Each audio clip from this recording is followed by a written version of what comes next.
Ohtani 101.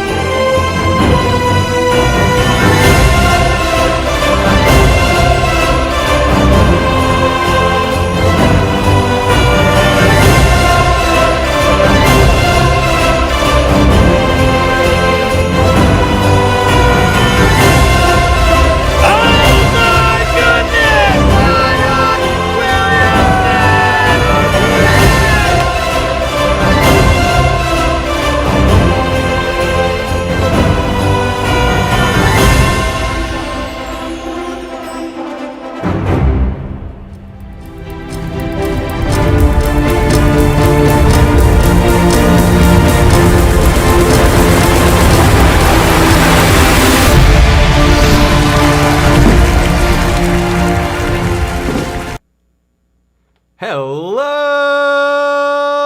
sports card investors, collectors, and hobbyists from around the world, and welcome to the last night of the virtual holiday. And what a virtual holiday it has been. Last night was absolutely incredible. I hope you stayed to the end, because if you did, you saw us give away a Cam Reddish National Treasures RPA number to 49 to one lucky viewer. That was pulled out of the National Treasures box. We gave away all the cards out of National Treasures, as well as a bunch of other boxes. It was wild last night. And then the party got even more fun afterwards. Many of you went over to eBay's Instagram live stream and joined me there last night, where I was joined by special guest Steve Aoki. Steve and I got to hang out on that live stream for about 45 minutes and talk about him getting into cards, as well as giving away another box of National Treasures basketball last night on eBay's Instagram, all courtesy of eBay. eBay has been an amazing partner in this event. We want to thank them for the incredible giveaways the last couple of nights. But guess what? We're not done. The party is continuing tonight, ladies and gentlemen. This is our last night, and let's end tonight with a bang. We've got some great giveaways tonight, including a box of 2017 Prizm basketball first off the line. So we have the opportunity to pull a mega card, a very low number, Jason Tatum or Donovan Mitchell or something of that type tonight to give away to one lucky person watching the virtual. We got prizes throughout the entire night tonight. We've also got awesome dealers, three really, really good dealers. Black Jaded Wolf is coming on first here in a little bit. And then we've got D's cards live in studio. You do not want to miss D's cards. Daniel has an awesome story. He was an awesome part of the last virtual, many people's favorite dealer from the last virtual. He will be here in studio so you can get a great look of all of his cards, and he's going to be making some deals with you tonight. And then we've got one of the biggest wax dealers in all of the land. Awesome Sports is going to be coming on tonight. They're a huge wax dealer, do a lot of business on eBay. We're going to be getting some wax deals from them later tonight as well. So stay tuned for that. We've got awesome guests. We have Terry Smith, who we're going to bring on here in a moment, an iconic sports card artist and artist of sports figures. We have, of course, the GOAT, Dr. James Beckett, is going to be joining later this evening as well as Darren Rovell, the well-known sports business reporter, is going to be joining, and he's actually going to be doing our break at the end of the night. So the cards we're going to be giving away at the end of the night are going to be given away by Darren Rovell, courtesy of eBay. So that's going to be a lot of fun as well. So much going on. I want to make sure that you have the opportunity to win your way into these free breaks that are going to occur tonight. And the way you have to do that is you have to register for the giveaway by going to our website, sportscardinvestor.com, clicking on the virtual, and then clicking on the link to enter tonight's contest. It is a new link. You have to register again, even if you register the last couple of nights. We do a new link every day to make sure that it's the people that are watching that night that get to enter and get to participate in the giveaway. So again, go to sportscardinvestor.com right now, click on the virtual, and click on the link to enter tonight's contest to get yourself registered for that. All right. Let's bring on our first guest tonight, everybody. In fact, let's go ahead and get this going. Let's cue up our special guest intro.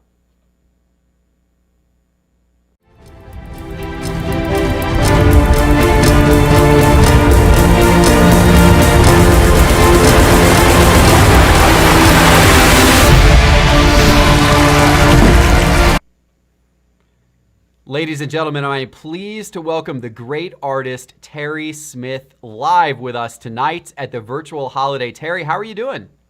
Doing great tonight. Thanks for having me on. It's wonderful to have you on. And so right off the bat, just so people out there, they may not be familiar with your name, but if they were a card collector back in the early 1990s like I was, they are certainly familiar with your work.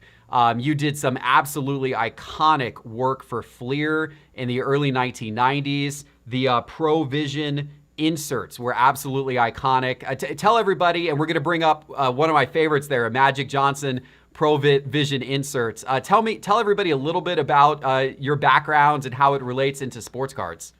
Again, collected as a kid growing up. I was one of the few kids in my neighborhood back in, this goes back to 1968, 69. So I was buying those original tall boy tops. When all my friends were buying baseball cards, I was buying basketball. So I go all the way back there. Got involved. That was, by the way, that right now seems like a very good decision. Back then, people didn't think that was a good decision, but now we know that was a good decision. Well, I was one of those people that when I was buying, I said, you know what, basketball is going to be the only global sport. So if I'm, buying basketball cards and thinking they're going to help me down the road, then maybe that's what I should be looking at. But from there, I went on to play basketball at Stanford, set up a company that does a lot of sports. If you're sports fans, we also did we designed a lot of logos and uniforms for teams. We did the San Jose Sharks logos and uniforms. I guess that's been about 25 years ago, and we still do work for them. But got into Fleer. I had actually sent something to one of the folks at Fleer. I had an idea for the types of cards that I wanted to buy when I was a kid. I wanted something that was more fantasy oriented. And you saw that's where sports has gone. So, I kind of preceded all the Nike stuff that you see. In fact, the Michael Jordan card that I have him. It's called Space Jordan. Well, that came out before Space Jams, and so we've always been a little bit ahead of our time. Yeah, and you've done some absolutely amazing stuff along the way. We're actually seeing some of your current stuff here on the screen. Some of the stuff now we're going back to some of the older stuff, some of the San Jose Sharks work and all that kind of stuff. Such a wide collection of things that you've been involved with. It's really fascinating. Now, I suspect having produced this art for so long, you probably have gone between different mediums, right? You obviously were creating art for cards before digital art was a thing. So how did those transitions happen throughout the course of your career? It started painting traditionally. So all of those original Fleer paintings, I think I did them in 90 and 91. Another artist took over after that, but in 90 and 91, I think I did about 80 paintings for them. They're all done by hand on illustration board. I'm kind of self-taught painter, but like to go for things where I got captured a good likeness of the athlete. So they're painted on illustration board, but then lately you're correct. I've had to kind of switch from painting traditionally to painting digitally. So a lot of the new work that you'll see now has all been painted digitally. Yeah, and I'd love to, for everyone watching in the chat, let us know if you have some of these 91, 92 Fleer ProVision inserts in your personal card collection. These were in basketball. You did a bunch of these. These were in baseball, I believe, as well. What sports did you paint, Terry? Yeah, we did football, basketball, and baseball. Mm-hmm. And I think, like I said, there's a total of 80 over a 2-year period. The first ones were for baseball. I think there were 12 in that initial. Those are the ones that have the black borders. And I think that was 1990 Fleer baseball, I believe, or 90 or 91 baseball. And that's some of the art behind you, some of those originals that you're talking about, right? Is that a Dwight Gooden up there behind your upper shoulder? Yeah, so I'm in the studio, and they can see. We've also started doing the small stars. And what I wanted to let people know tonight was, again, the small stars minis. So what you'll see here, we've got the 12-inch small stars, and some people seen it, and we're coming out with the minis. Those will be out in January. But for you guys out there, most people have said, "Hey, Terry, we haven't seen any new artwork." So one of the things we're doing is inside of a minis box. There will be what I'm calling mini prints. So the cover will look like this, and then inside of each of those, there'll be two-sided mini prints. So this will be the first time that people actually, since the Fleer Pro Visions, where people actually be able to, get their hands on some of that artwork. Yeah, we just brought those up on the screen so everyone could take a closer look at some of those. You got some nice. You got my boy Trey there. That's I like that one of Trey. That's a cool one.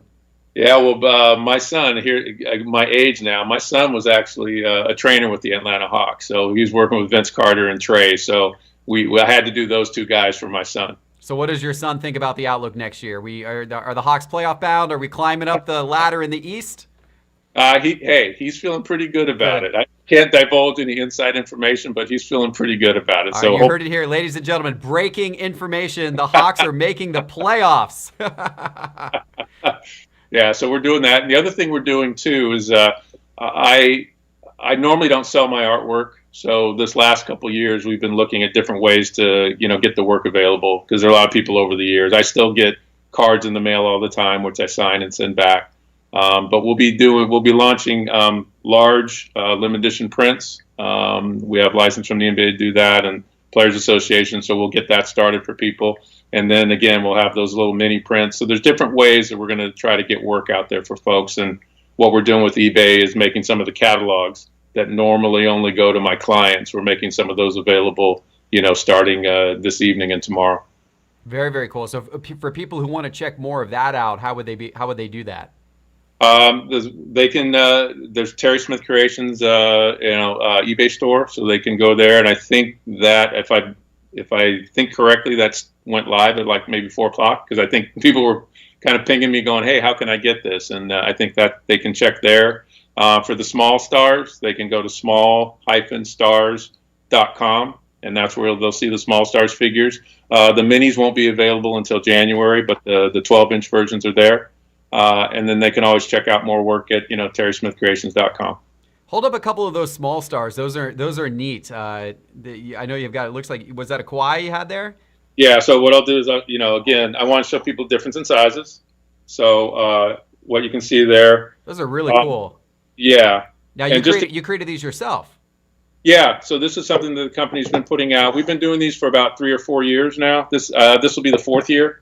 And then the minis are something that's new. So I like those minis. That's really neat. Yeah, these are going to be good. So it's more of a chibi style body, and right now we're probably going to have to make more, because we started to pre-sell these and we're almost sold out. So I can imagine. Yeah, those are really, really cool. It looks like you got Luka there. I see Giannis. So you got a lot of the big name guys. LeBron. Yeah. We'll start again. I'll hold up some minis here. The 12-inch versions of Luka and Zion those are out now. People can buy those now. The minis will be out in, like I said, in January. And then, again, if they're collectors of my artwork, again, that's where you showed some of that. They'll be able to, actually get their hands now on some on some of the mini prints. And give people the address, the web address again, to go check out the minis. That would be small-stars.com. Cool. Very, very cool. Yeah. Go ahead, Terry.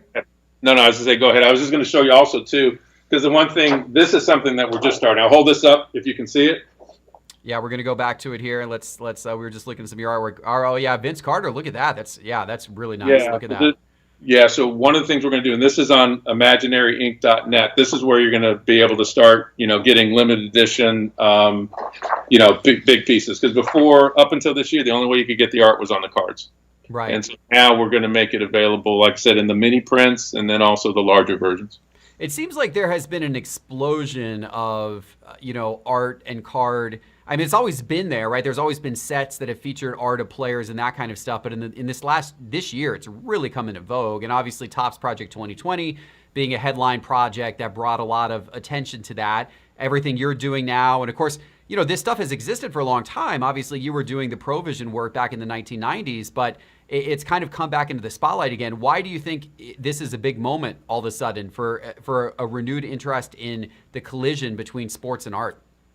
I think part of it has to do with the fact that, again, if you think about what art used to be, when I was growing up, a little older than a lot of your collectors out there, but traditional sports art used to get like a headshot of a guy and then maybe 3 action poses, and it was kind of collaged together. And what I wanted to do was do something different. And I think that's what you're seeing right now is when I was doing what I was doing, again, there wasn't anybody doing what I call sports fantasy, and that's what my art is.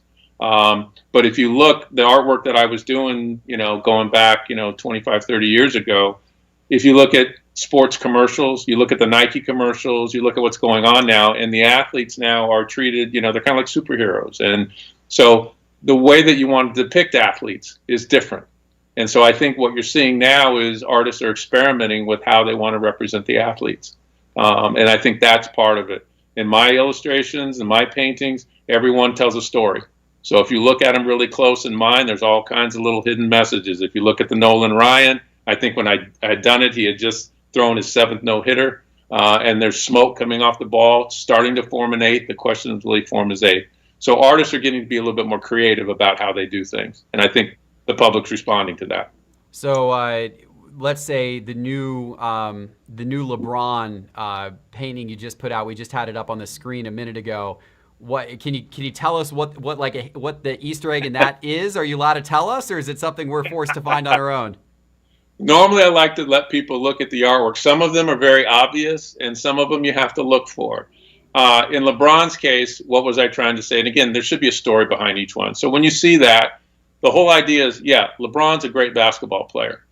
He's a fantastic player. He's going to set all kinds of records, all that. But what that painting is saying is LeBron is life beyond basketball. I think that LeBron is going to do more to bring about social change. If we look at what's going on in our country today, if we look at a lot of the movements and the social causes. So what that painting is saying, yeah, he's a great basketball player.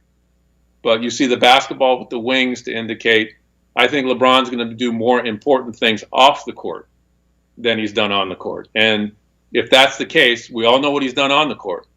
So I'm kind of predicting that, the man that he is, he's going to be very instrumental in bringing about change. And Zion, on the other hand, your painting of him, he just looks like this monstrous Hulk with a bunch of basketballs. Like he just so badly wants to slam them through the hoop.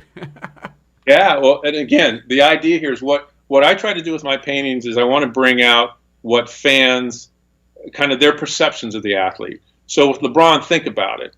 When LeBron came in, here you had a guard. Look at his size and his strength and his power. We've never had really any like that. You probably have to go back to Oscar Robertson to kind of draw a comparison. What Oscar was in his time period: big, strong, athletic. You couldn't do anything with him. So you look at Zion again. I think here we have an athlete who size, strength, all of those things. It's raw power. So that's the name of that piece. And what I wanted to do was do something that I thought fans would like to see. Yeah, absolutely. Very, very cool. And again, go check out Terry Smith's store on eBay. Just went live just a minute ago. Sure. Can you show the catalog? Oh, yeah. So in the past, I used to, and the only way that people could get catalog, and I know some collectors have these because I've been hearing from them, but these are the types of things that would only get sent out to special clients with the work. And we just came out with, I'll show this. This is what went live today. And this is the latest catalog for Terry Smith Creations that goes out normally just to clients. This one is a 60-page catalog that has a complete collection of a lot of the works that people are going to want to see in a larger format. So I usually do not release these. I have some friends at eBay that said, convince me to do this. And I'm pretty excited about it because, like I said, for the first time, people have been writing to me for years saying, hey, how can I get larger images of your artwork? This is a way that I'm making some of these catalogs available to them. And they'll be signed, numbered, And again, very rarely, I've never done it before. I don't know if I'll do it again, but here's a rare opportunity to actually get your hands on some of the artwork. Really, really cool. So imaginaryinc.net, and I know on eBay currently on the Terry Smith store on eBay. Correct. Yeah. Very, very neat. Awesome, Terry. Well, this has been great. Before I want to get you out of here on this, so many different athletes you've painted over the years. I mean, all of the greatest athletes, right? But if you had to pick one favorite, who would it be? What would it be? That's an interesting question. I'm going to answer it this way. The very first painting I did with the concept for sports fantasy was the Dwight Gooden, and that was called Flamethrower. And at that time, Dwight was kind of the hot player. But that's the image I sent to Fleer to say, I think you should do something like this for your audience, and that's what kicked off the ProVision line. So I'll go back and say, since that was the very first one that was done, I'll pick that one for tonight. You ask me tomorrow, it could be a different one. Let us know in the chat if you have one of those Dwight Gooden ProVisions in your collection. I'm fairly certain I do. I need to go back. I've got my old boxes of, the 5,000 count boxes of cards from the late 80s and early 90s stacked up. But I know there's some ProVisions in there, and I'm fairly certain I've got that Dwight Gooden Flamethrower in there somewhere. Well, again, like I said, it's one of those things. Sometimes, it's like a player. Sometimes your first championship, is your special one. Absolutely. It takes you a long time to get there. And when you finally get there, it feels pretty good. Well, it was an amazing piece. It was an iconic card, and I very much remember when those hit the shelves, when you could find those in Fleer. It was something that set the collecting world on fire. People were really excited about those.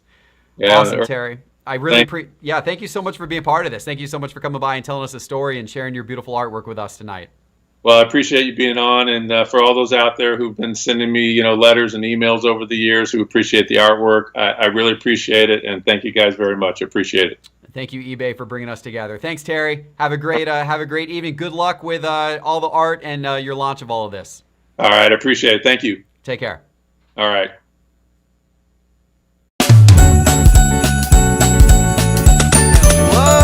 Ho, ho, ho! My team and I here at Sports Card Investor have a special holiday gift for you. As thanks for watching the virtual holiday, we are making our Market Movers data platform available for you to use 100% free this week. It is open for you from now until Friday. Market Movers is the best way for you to track your sports card collection and maximize your profit. Market Movers tracks more than 10,000 cards to give you detailed pricing information and market intelligence. And now through Friday, you can try Market Movers for free, and you don't even have to enter any credit card information.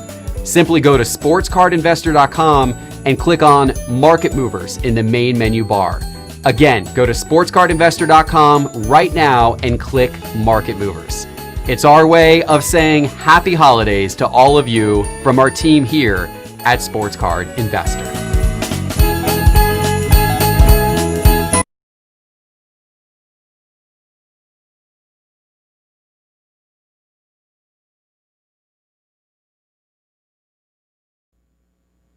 Welcome back, everybody. We're about to bring in our first dealer of the night. We got a great dealer lineup for you tonight, so I'm very excited about this. Wanted to remind you that if you do want to give Market Movers a free try, it is available until tomorrow night, Friday night at midnight. So take advantage of it. You can register on our website if you haven't yet by clicking on Market Movers. And if you have already registered, use it tomorrow. Figure out what your investments are going to be for the next couple of months. Take a look at what's going on in the basketball card market, because there's a lot of stuff happening. Take a look what's going on in the soccer card market, where I think that there are some deals to be found right now, in the baseball card market as well. Soccer cards have cooled off. Baseball cards right now are kind of getting forgotten about. You got guys whose prices have dropped in baseball. I think there's some value to be found. So hunt for value using Market Movers. It's a great tool to help you see that, and we're excited to make that free to all of you watching until midnight tomorrow. Take advantage. All right, I'm excited to bring on our first dealer. Let's go ahead and welcome Black Jaded Wolf to the show. And we're bringing on Sharon. Hey, Sharon, how are you doing? Good, how are you doing? This is Chewy. Hey, how's it going, Jeff? It's going great. Welcome to the virtual holiday. And you all are in New York City, is that right? Yeah. Yes, sir. Awesome. Now you've got a physical store there, it looks like I see behind you. It's just opened 2 months ago. We're actually authorized PSA sub group right now. Awesome.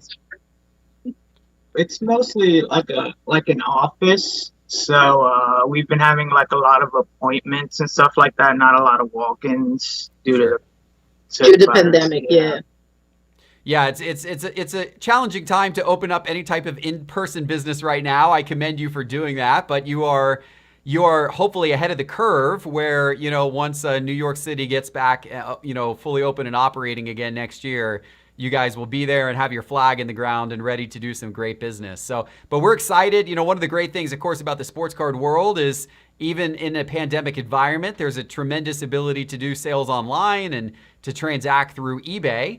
And that's what we're about to do here. So everybody, go check out the listings that you are about to see.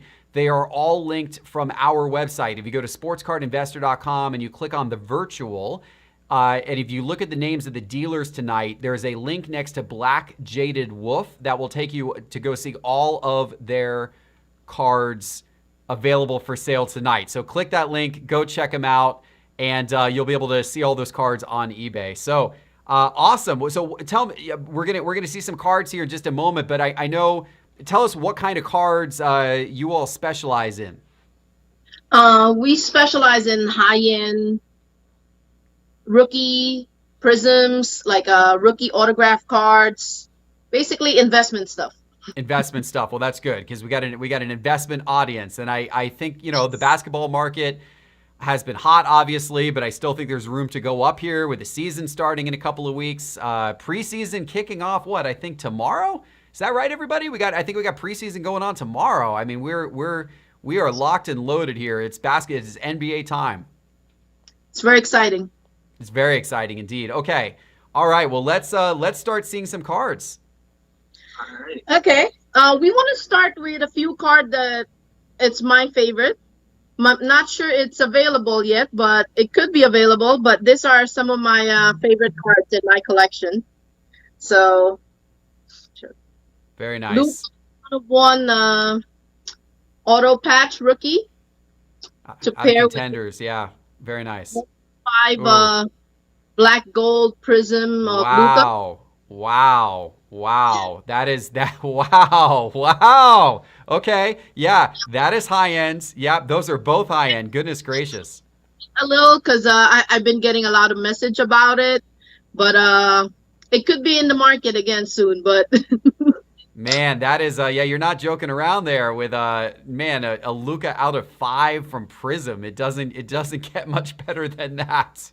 Goodness. And this card is available in our eBay store, but it's one of my favorite card of Jordan, LeBron, Kobe, and Garnett. Yeah, Number 10. That's an incredible card as well. Yeah, and it's very, very difficult to get Jordan signatures, as everybody out there knows. It's he doesn't sign the Panini product, and that's so. I mean, to get, and then of course you got a Kobe on there too. I mean, oh my gosh. You said that is Kobe, right? You got Kobe on that one. You said it's Jordan. Each card, which LeBron. is LeBron, Incredible. Kobe, Garnett. Yeah. Incredible, absolutely incredible card. Wow, and that one is in your eBay store. I dare ask the price.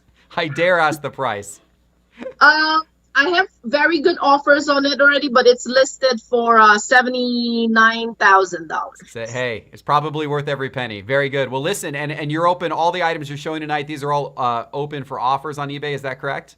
Yes.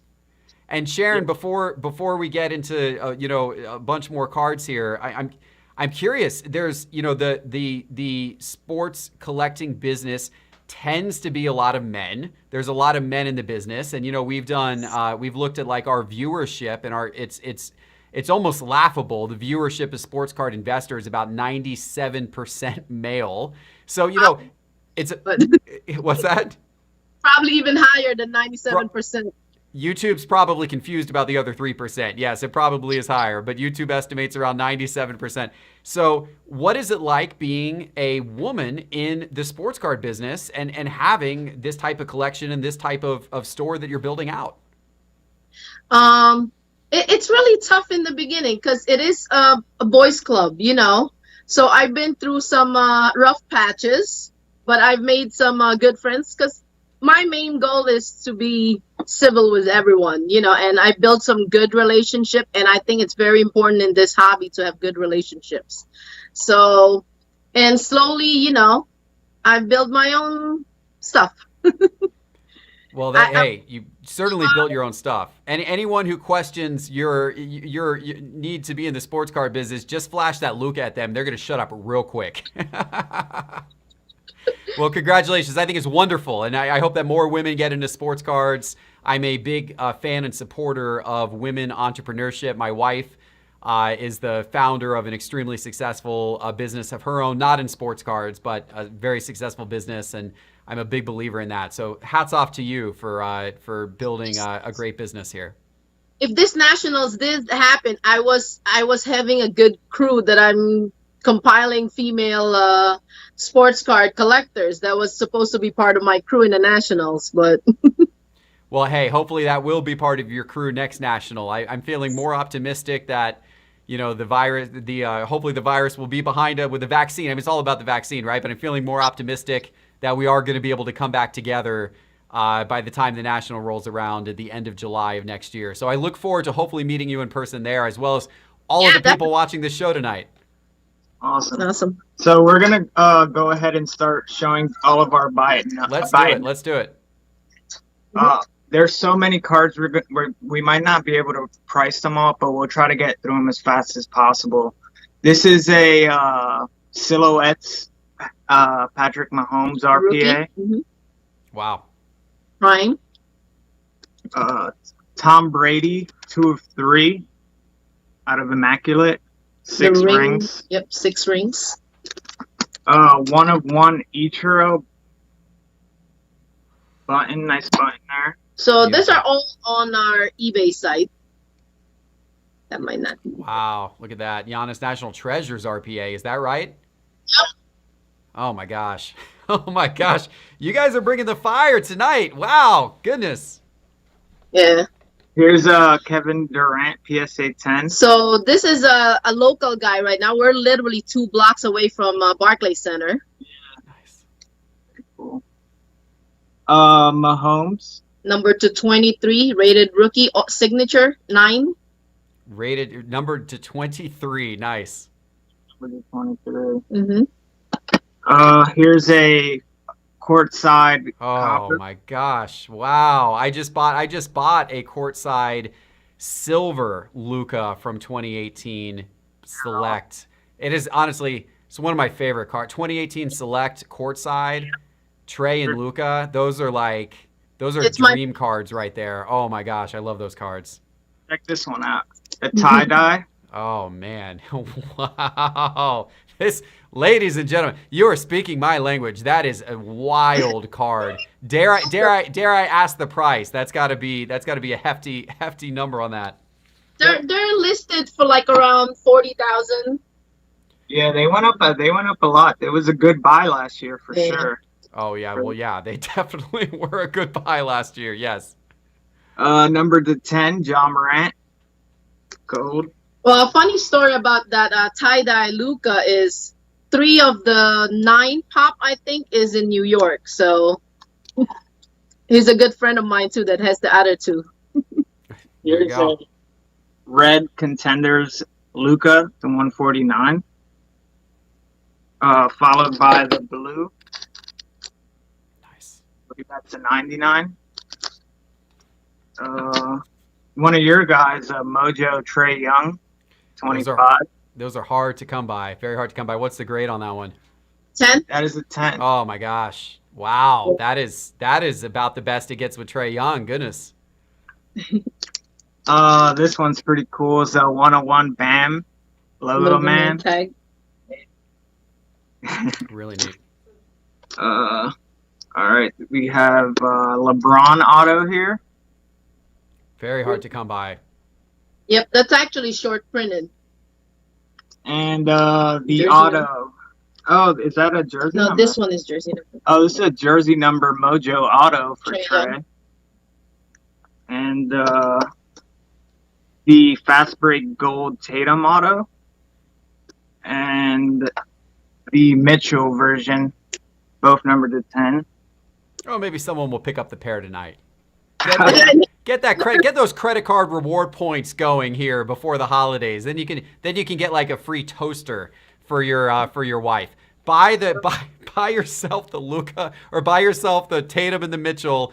Get your wife a toaster with your reward points. That's your Christmas plan, ladies and gentlemen. A good story about investing early, you know. So if you follow your guts and you think certain cards that you like, certain players, you know, while it's early, you gotta buy them. And Yeah, it's not like we're buying them now. Last So week, she's been holding on to a lot of these cards, and just investing at the right time, basically.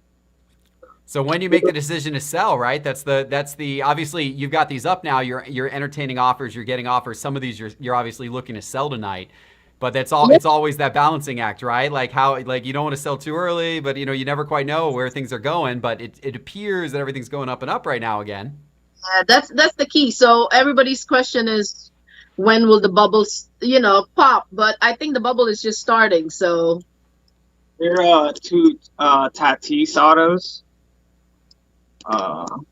Bowman first. A cracked ice Mahomes BGS 9. Oh gosh.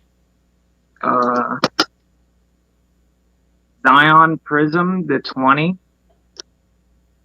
And a Mike Trout gold auto number to 50. We're also doing a giveaway tonight. We have actually we're going to be giving away this Luka PSA 10 to anyone who buys anything on because we also have a bunch of cards we're running for charity, charity. 25 cards. So anyone who buys anything doesn't have to be part of the auctions, can message us virtual 2020 and we'll enter you in the raffle for the Luka PSA 10.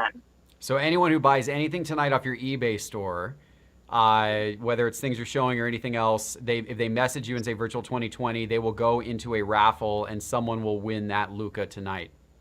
Actually, the next 2-3 days. Next 2 or 3 days, sure. We'll give everybody a little bit of time. We got auctions and all that kind of stuff that people might check out tonight. Yep. That's awesome. Just make sure they message us virtual 2020 to be entered into the raffle. I appreciate you doing that for everyone watching tonight. Again, all of the links to everything we're seeing and a whole lot of additional cards are all if you go to sportscardinvestor.com, click on the virtual, and then you can find the dealer page here for Black Jaded Wolf. This is a Ronaldo Kaboom gold PSA 10 and a Kevin Orange Refractor also PSA 10. We just got that back. There's a Sidney Crosby Young Guns PSA 9. A Connor McDavid Trilogy rookie auto. I believe this is number 249 with an Go Oilers inscription on there. And I heard you guys have some cool giveaway with Pokemon packs. So yeah, here's a here we have a PSA 10 Charizard VMAX here. So, all right, moving on to some baseball cards. Here's a 101 Mike Trout tag patch here. Another Mike Trout number 254. A Cal Ripken Transcendent auto number to 15.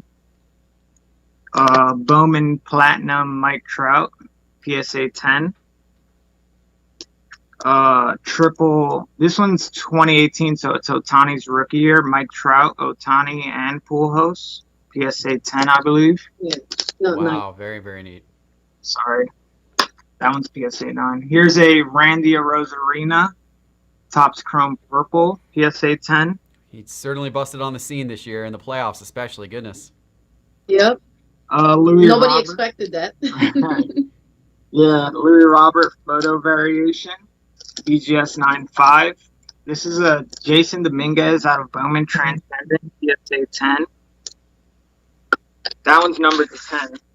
This is a Juan Soto, Ronald Acuna, and Vladimir Guerrero out of Triple Threads, number to 36. That's PSA 10. Now we're going to do football. So these are all online, and just message us or on eBay, I mean, and just place an offer. Jalen Hurts out of Immaculate Collegiate. He's hot right now. Yeah. Justin Herbert. A Joe Montana out of Flawless to 5. Cool. A Joe Burrow out of Immaculate.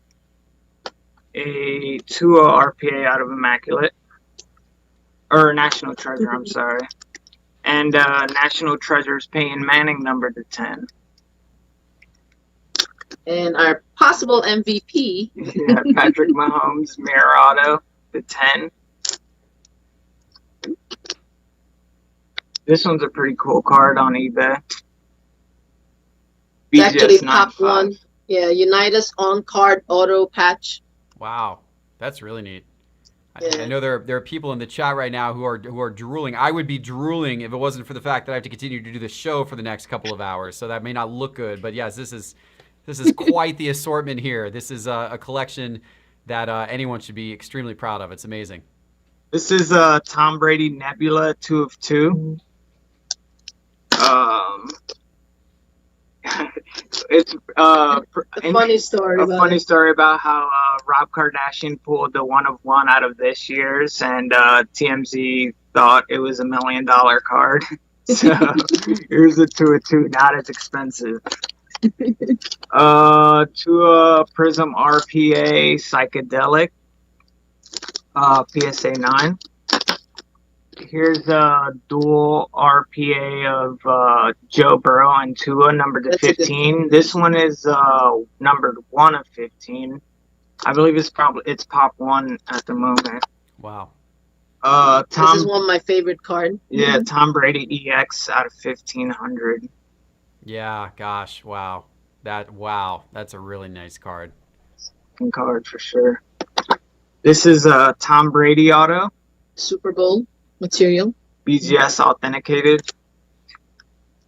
Kyler Murray silver field level. There we go. I own a few of those. I love the silver field level, just like I love the silver courtside in basketball. It's crazy the price difference between the Prism and the field level and courtside. So there's definitely a lot of room there. You know what? Hold those two back up again. That field level. So the field level is less expensive than the silver Prism. Yet, in my opinion, it is way more attractive. I mean, look at those two cards. The silver, the Panini Select field level. That is a beautiful, beautiful card. I love that card. That is what I'm buying. Not buying the silver Prisms. I'm buying the silver field levels and the silver courtsides. And it seems like the Select one is usually harder to pull than the Prism one as well. They're lower pop count. They're much lower pop count. Much lower pop count cards.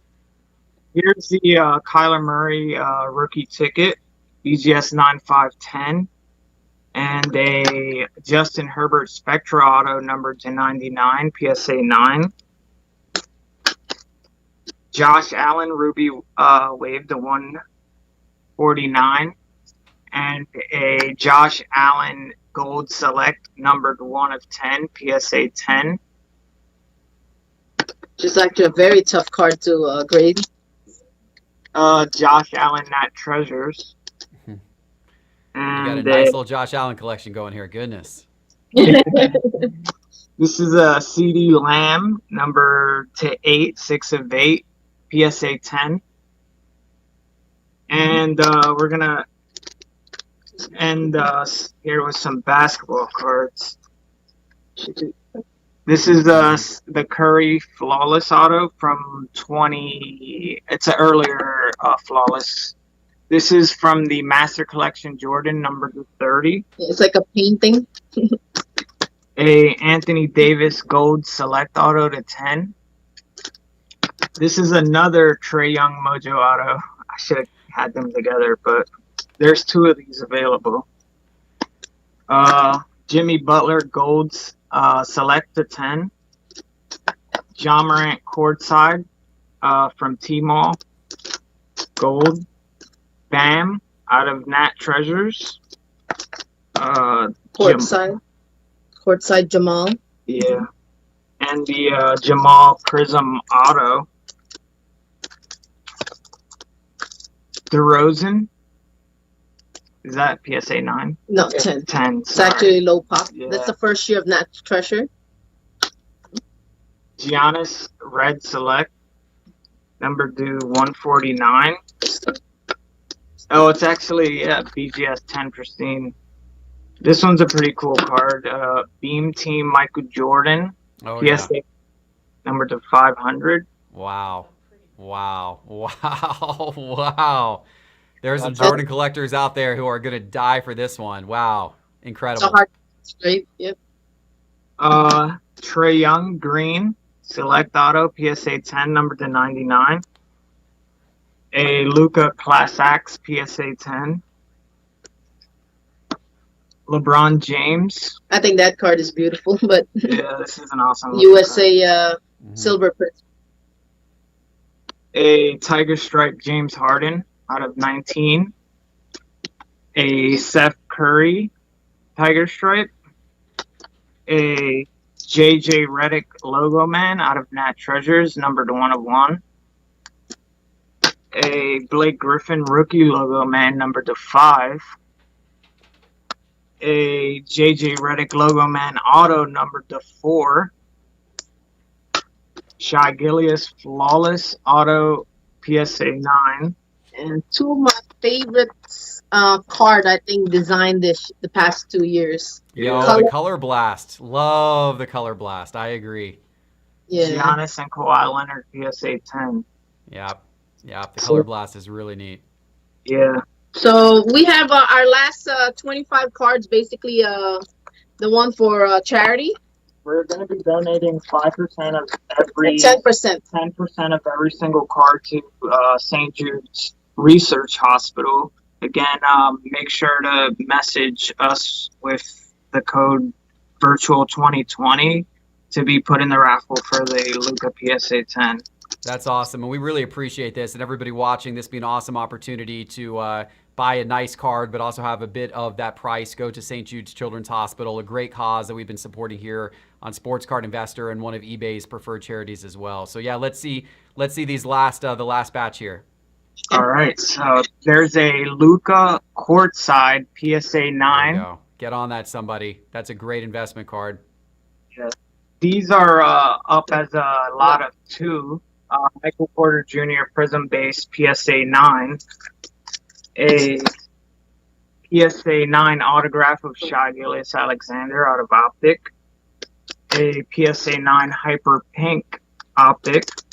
A Finest Moments Tom Brady PSA 10. This is a PSA 9 Silver Select Tatum. A Optic Tyler Hero PSA 9. So This is a lot of 2 cards. They're both Zion PSA 9. These are both up and ending on Friday, along with the rest of these cards. PSA 9 Luka Doncic Optic. A PSA 9 Prism Siakam. A Purple Shock PSA 9 Zion. Alvin Kamara PSA 10 Silver. A PSA 10 Aaron Jones Silver. PSA 10 Dalvin Cook Silver. PSA 9 Jamal Murray.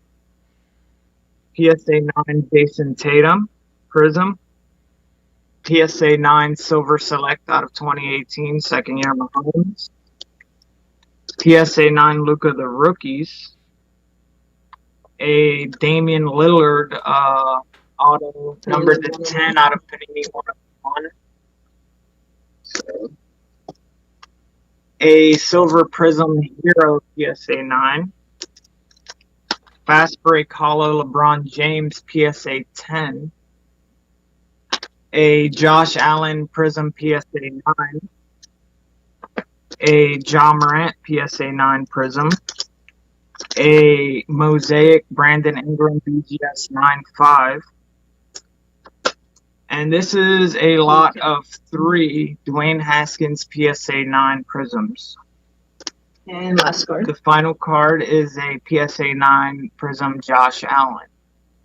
So again, those are all ending on Friday with 10% going to St. Jude's Research. And just make sure to message us if you want to be entered into the It's a raffle. raffle. And we'll do it on either Sunday evening, and you'll get a message from us. And so that last group of 25 was all auctions, is that right? Yes. These are all the All Do me a favor, everybody. Go check those out. Again, the links are all on the Sports Card Investor. Go to the virtual and click on their dealer page for Black Jaded Wolf. And even if you're not going to bid on the auctions, watch them. Because by watching the auctions, it helps surface them to more people. They get more watchers. Watch these auctions. Bid on them if you can, knowing 10% goes to St. Jude's, and knowing that if you win one, you're going to be entered into a raffle to have a chance of winning that awesome Luka the Rookies card. All you have to do is send a message once you win and say that you saw them on the Virtual 2020. That's going to be fantastic. Wow, what a collection. I appreciate it, you guys. This is amazing. And I want to do a giveaway. Did you guys have, I know you're doing the Luka giveaway, which is very generous. Did you have did you mention some Pokemon packs to give away? Oh, I thought she was talking about, she was mentioning that you guys were giving away the... Oh, we are. We're doing a Pokemon box giveaway later tonight. Well, I'm going to grab a giveaway from our stack of giveaways here, and I'm going to do a giveaway to the audience for... Tell me, of all the cards you just saw, which one you are drooling over the most. If you could have any one of those cards, if they would give you any one of those cards that you just saw, which one are you drooling over the most? I will take one winner from the chat, and we're going to do a giveaway for them here in a couple of minutes. That's awesome. Thank you so much for joining. Again, go check out their eBay store, bid on some of this stuff, and you can find their store by going to our website, Sports Card Investor, and click on the Virtual 2020. Thank you so much. It was an honor to have you guys on the show. Thank you, Jeff. Absolutely. And we will be right back with another awesome dealer, Daniel from D's Cards, here in studio right after this.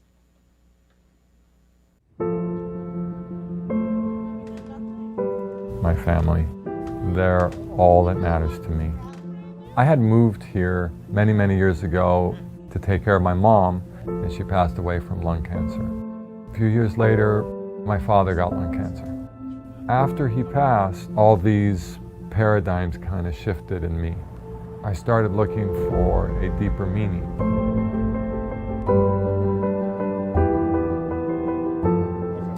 Within about a year and a half or two, I had opened up a sports card shop.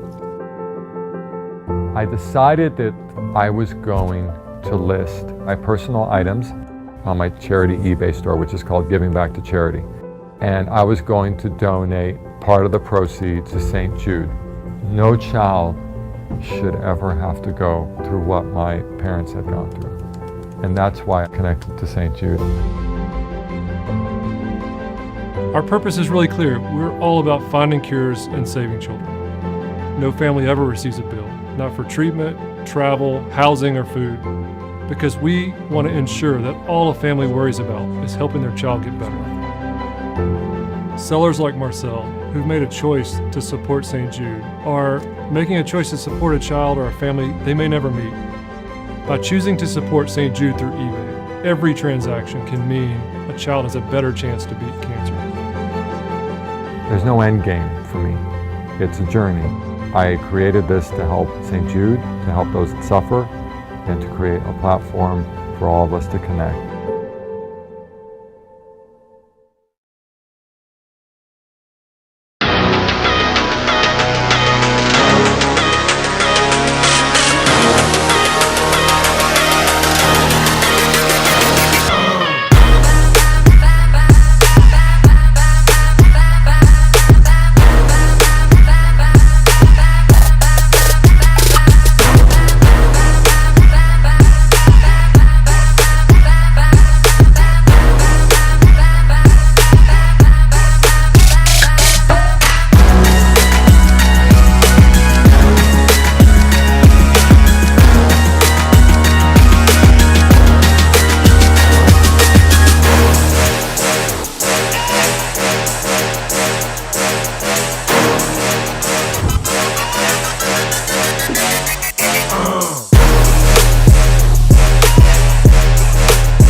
my earliest memories of collecting as a child go all the way back to 1976. I still remember it vividly as my mom would take me into Swanson's grocery store. It was a little corner store on the way home, and I would go in and beg Mom for any packs of cards, whatever they had. I remember not only was it 76 baseball and hockey and then those oversized basketball cards, but there was soon after that, I was buying anything, any non-sport products too, King Kong, Charlie's Angels, whatever they had on the shelf. And so I think I still have a few of those laying around in my collection, but those are some of my very earliest memories. And I took to it so seriously, so quickly. As it is Christmas time, I have fond memories of looking through the Sears catalog and picking out trading card sets in there each year. I remember getting my first album, my first pages, and I would put the cards in the pages, and then I would sort them by team, or then I would put them in numerical order, and then I would take them back out and start all over. And so by the late 70s, I was building complete sets, and none of my cards were in good condition because I had sorted them and handled them so many different ways and so many different times, and then started trading with friends in the neighborhood and never lost the passion. All through the early 80s, I would still buy cards every year, and finally by the mid 80s, I would say these are a pretty good investment. I would start putting them up. I'd start holding a few back if I could resist the temptation to open them. But going back to childhood, I remember my parents encouraging my collecting. My mom used to hide packs of cards in her top dresser drawer, and the way I would get rewarded for good grades was to receive packs of cards. And so I became a straight A student very quickly, and I also learned the value of cards, that they weren't something to be taken lightly. It was something that had to be earned, and that they were precious and important and valuable. And so I had to work for those. I had to earn them with good effort. And so I learned to appreciate the value of cards at a very young age. And to this day, I love giving away packs of cards to young collectors. I love to see their eyes light up when they get packs of cards at our retail store. And but I go back and I think of other fond memories. I remember my very first card show. It was, I believe it was 1981. My dad took me to a show, and I was just amazed that there were so many varieties of cards, things I'd never heard of, never seen. And I remember, I think it was the next year, we went on a summer vacation in Florida, and I visited my first card store.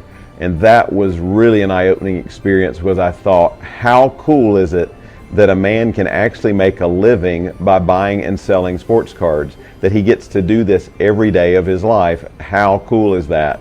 And so a dream was birthed inside of me that day that I carried with me throughout my teenage years and on through college, and then was so blessed to actually get to open my very first store in May of 1991, the very week I graduated from college. And we've been blessed to see that grow over the last almost 30 years now.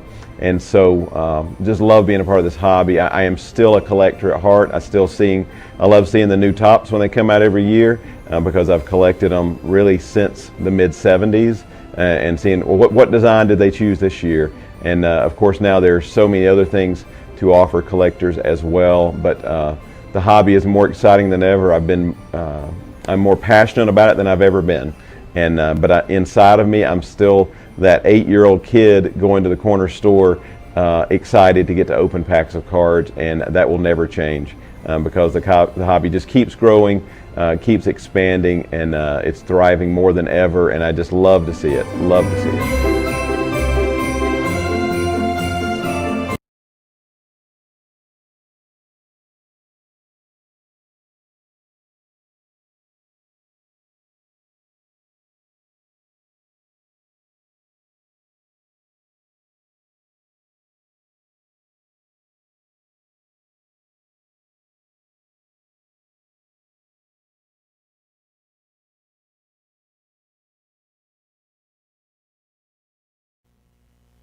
Welcome back, everybody. Wow. All right.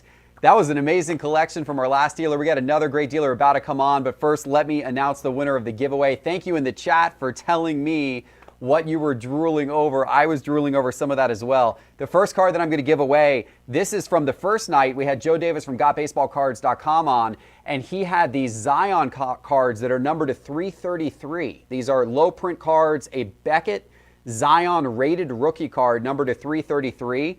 I'm going to give this out to Mark Edge. His answer was Trae Young Prism Mojo was the card that he wanted. I hear you, Trey. I hear you, Mark. That was a nice one. So congratulations, Mark. And by the way, if you want your own Zion number to 333, GotBaseballCards.com is giving one of these out with every order of $199 or more while supplies last. So if you can go to GotBaseballCards.com, check out everything they've got. If you buy anything $199 or more, they will include one of these cards with your order while supplies last. The other one that I'm going to award, oh, you're going to like this. You're going to like this. Mike Flaherty. He liked the Trout, Ohtani, and Pujols card. He said potentially 3 legends on one card. Mike, let's get you a legend. We had artist Terry Smith on a moment ago, and he was showing off all of his cards. This is one of his 1991 Provision cards from Fleer of Magic Johnson. But what makes this card really special, Mike, is this is actually hand-signed by Magic Johnson, and this card is now yours. We are going to send this card to you, Mike Flaherty, for your answer in the chat. Thank you so much. A signed Magic Johnson card. I hope you enjoy that. And by the way, I wanted to mention, Terry Smith forgot to mention that those catalog books he was showing, there's only going to be 500. He's going to sign and number those books to 500. There's only going to be 500 of those available. They're all going to be signed and numbered.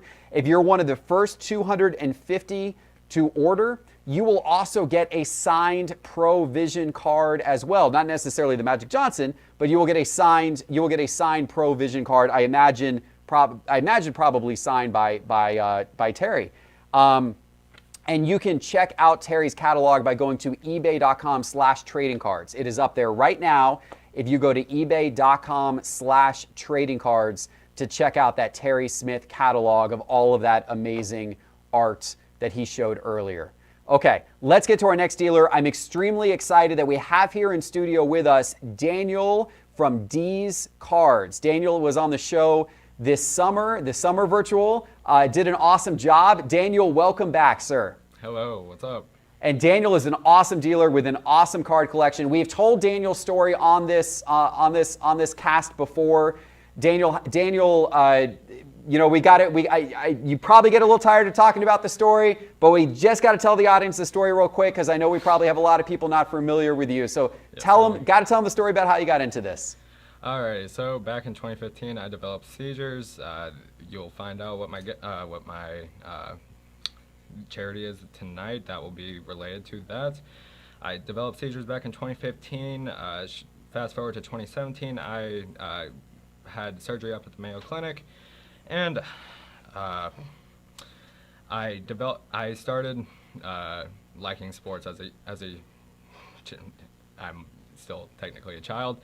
So either way, I developed seizures. I went to Mayo and I started collecting there in the hospital bed. And fast forward to 2020, these cards is now up to over 4,000 followers over on Instagram, and running pretty large eBay business at the same time. Yeah. It's honestly an amazing story. So Daniel had to go through multiple surgeries. I know up there, I think you spent a month up at Mayo Clinic, is that right? And yes, obviously at that time, I think you were what, 15 years old? Yes, 14. 14 years old. So you can only imagine what that would be like, you know, as a 14-year-old going through that type of experience. But it's awesome that Daniel found card collecting during that time as a way to kind of occupy his time and capitalized on it and build it into this amazing business. And Daniel's business is the real deal. Like once we start going through his cards here and you see his store and you see this guy's knowledge, you are not going to think you are talking to a child, technically. You're going to think that Daniel is a seasoned, long-time dealer in the hobby because he really, really knows his stuff. And so before we get into the cards, I want everybody to support Daniel by going and following him on Instagram. That's a great way to support him. Even if you Even if you are a low budget buyer and you don't have funds, you're saving for the holidays, you don't have funds to buy cards tonight, at least give Daniel a follow on Instagram. Daniel, tell everybody how to do that. All right, my Instagram @ is dscards_13. Facebook, I also do that. dscards13, no underscore on that. And website as well, dscards.com. That's basically everything. And we just popped that up in the upper right there, the Instagram, DEEZ cards_13. So yeah, go check that out. And all of the cards we're about to see are on Daniel's dealer page on our website. If you go to the virtual page on the sportscardinvestor.com website, click on the link next to D's Cards, and you can see all of these cards we are about to show. Well, Daniel, welcome to the show. Welcome to the studio. And let's see some cards. Glad to be here. Thank you for the opportunity. Alrighty, just to start off, let's go with the auctions first. So all of these are ending tonight at midnight Eastern. Alrighty, so first up, 1/9 and 1/10 Franco PSA 10 first papers. Next up is a PSA 10 Zion Donruss. Then a second year Luka Prism PSA 10. After that, 2 9s, both are Donrusses. 1 Trey PSA 10. Hot card right now, man. Yes, that thing's sir, been going definitely. up. And last but not least, a Cody Bellinger Heritage PSA 10. Love that for the long run. I think Heritage will be a key set in the future. Anyways, to go over the charity. And those auctions are all ending at midnight tonight, so go watch those auctions, ladies and gentlemen. I think if you go to the D's page card on our website, they're all the way at the bottom are those auctions. You can find the links directly to them. Go give them a watch so that they can get boosted and we can get those cards sold for good amounts tonight. Yes, sir. Alrighty, so I have chosen to give away 10% of all of my Buy It Now sales from tonight and from the whole virtual. It has been going on since Tuesday. The Epilepsy I will be giving it to the Epilepsy Foundation. Let me bring up my notes straight from eBay. Alrighty, so the Epilepsy Foundation is a national charity based out of Maryland. It's so all the people that have developed seizures in their lifetime can live a normal life, as that is what I always hope for as a teen when I developed seizures. 1 out of every 26 people develop seizures in their lifetime. I did not. I got mine from a bug bite, so it is not always from birth. But anyways, let's get to the cards today. Man, 1 out of 26 people develop seizures. I did not know it was that high. I've got a good friend who suffers from seizures. I didn't realize it was that high of a number, but wow, what a cause, Daniel. Thank you so much for putting 10% of all these Buy It Nows to the Epilepsy Foundation. If you make a purchase from Daniel tonight, you can feel great about yourself, not only for supporting Daniel and his business and what he's doing, but also for supporting the Epilepsy Foundation. Yes, sir. And just for a heads up, I calculated it today. 60% of my eBay store is under $50. So this is all above $50, and this is really just the high-end stuff that I picked out just for tonight. So let's get it started off with the biggest item.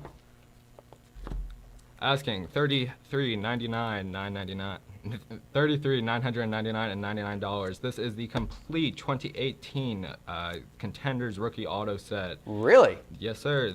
Some of these are the variations, and some of them are just the base cards. The top 5 picks are all PSA 10s. There is 1 9 in the set, Kevin Knox. Well, who cares about him anyway? Exactly. Who knows? He might be decent in New York. But anyways, Luka. Sorry, Kevin Knox. Sorry, Kevin Knox. Luka 10, Shea 10, Trey 10, Devontae Graham 10, Wendell Carter 10, Bagley 10, Jaren 10. Underrated, Jaren. Definitely. Herder 10, Aiden 10, Aaron Holiday 10, and Kevin Knox 9. To go over the raw ones, there are very good raw ones. These are all the ones that are in that are in circulation. There are, I believe, 3 that are redemptions that have not been fulfilled yet. But anyways, alrighty, Kyrie Thomas. We'll fast forward up until the good ones. Okogie's decent. Let's see.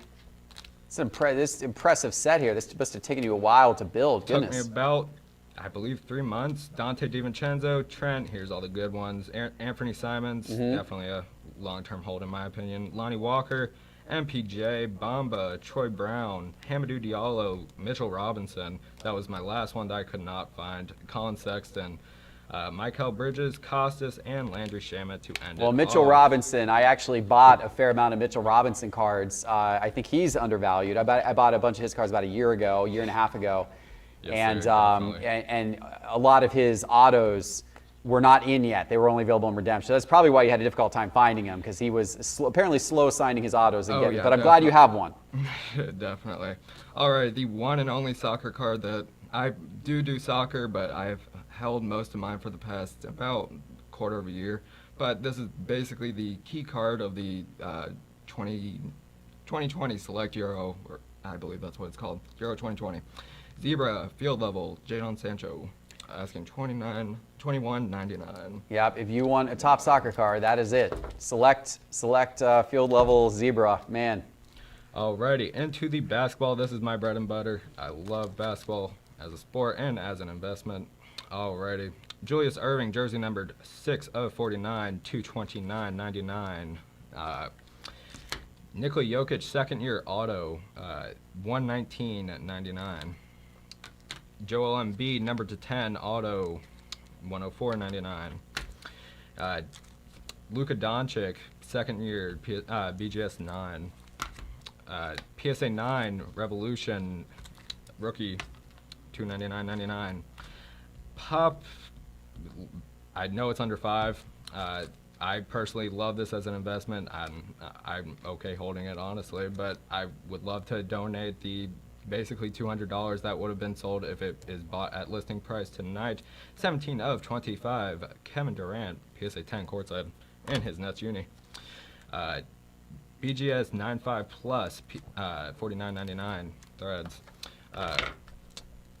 Kristaps Porzingis, Panini 1/1, new product, super nice one. Out of 99, $104.99. Second year auto, BGS 10, Pop 2, out of 49. $324.99. A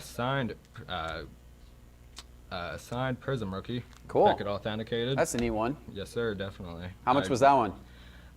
Say that again? How much was the Porzingis sign card? Thank you. $280 basically. Nice, nice. Lauri Markkanen, PSA 10.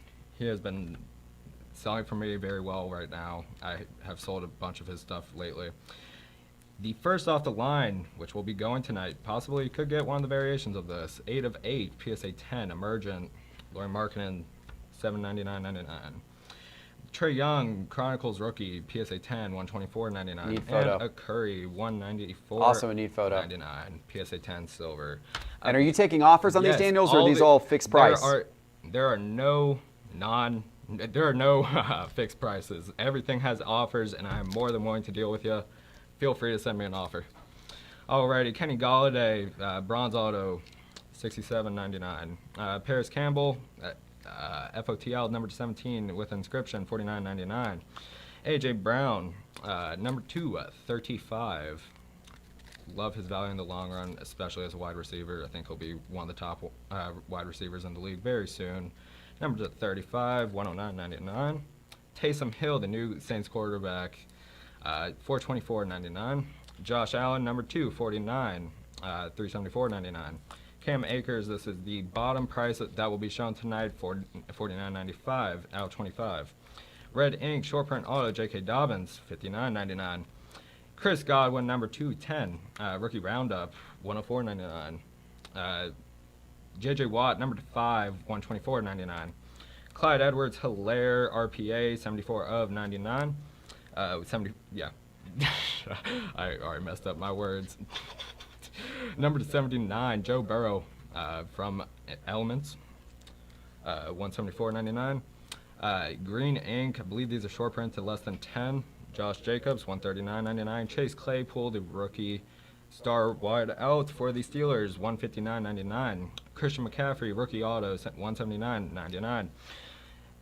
An RPA number 249, Christian McCaffrey, 199.99. Baker Mayfield, number 235. After his game, this stuff went up. I've had this up for quite a while. Number 235, 239.99. Brett Favre, number 25, two-color patch, 68.99. Brett Favre, Donald Driver, 399.99. They were a good combo for a long time. Oh yeah, and that is numbered 3 of 3. Oh, cool. Rookie wave, lot of 2, Justin Herbert.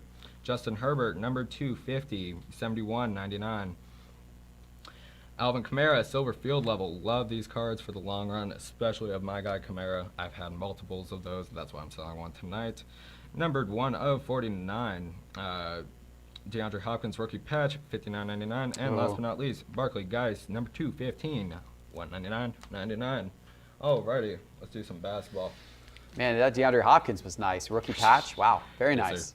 Number 235, Rui Hachimura. That one is $299.99. Number 220, PSA 9, asking $29.99.99. Again, feel free to make an offer. This is just the high-end stuff. Most of my store is under $50, so something for everybody. And keep in mind, 10% of it's going to go Yes, to sir, the definitely. Epilepsy Foundation. LeBron James, 2017 Optic Blue Velocity 9.5, $189.99, 95. Red PSA 9, $224.99. Not numbered. Lot of 2 PSA 9, 2017 Prisms. Both are 9s. Let's get to some high-end, really high-end, or really cool cards at least, in my opinion. 1 of 10. Pop 1, David Robinson, PSA 9, $149.99. Miles Bridges is definitely an investment. I personally believe that he'll be very good, especially with LaMelo. $122.99. PSA 9, FOTL, blue shimmer, not numbered, $249.99. Jackson Hayes.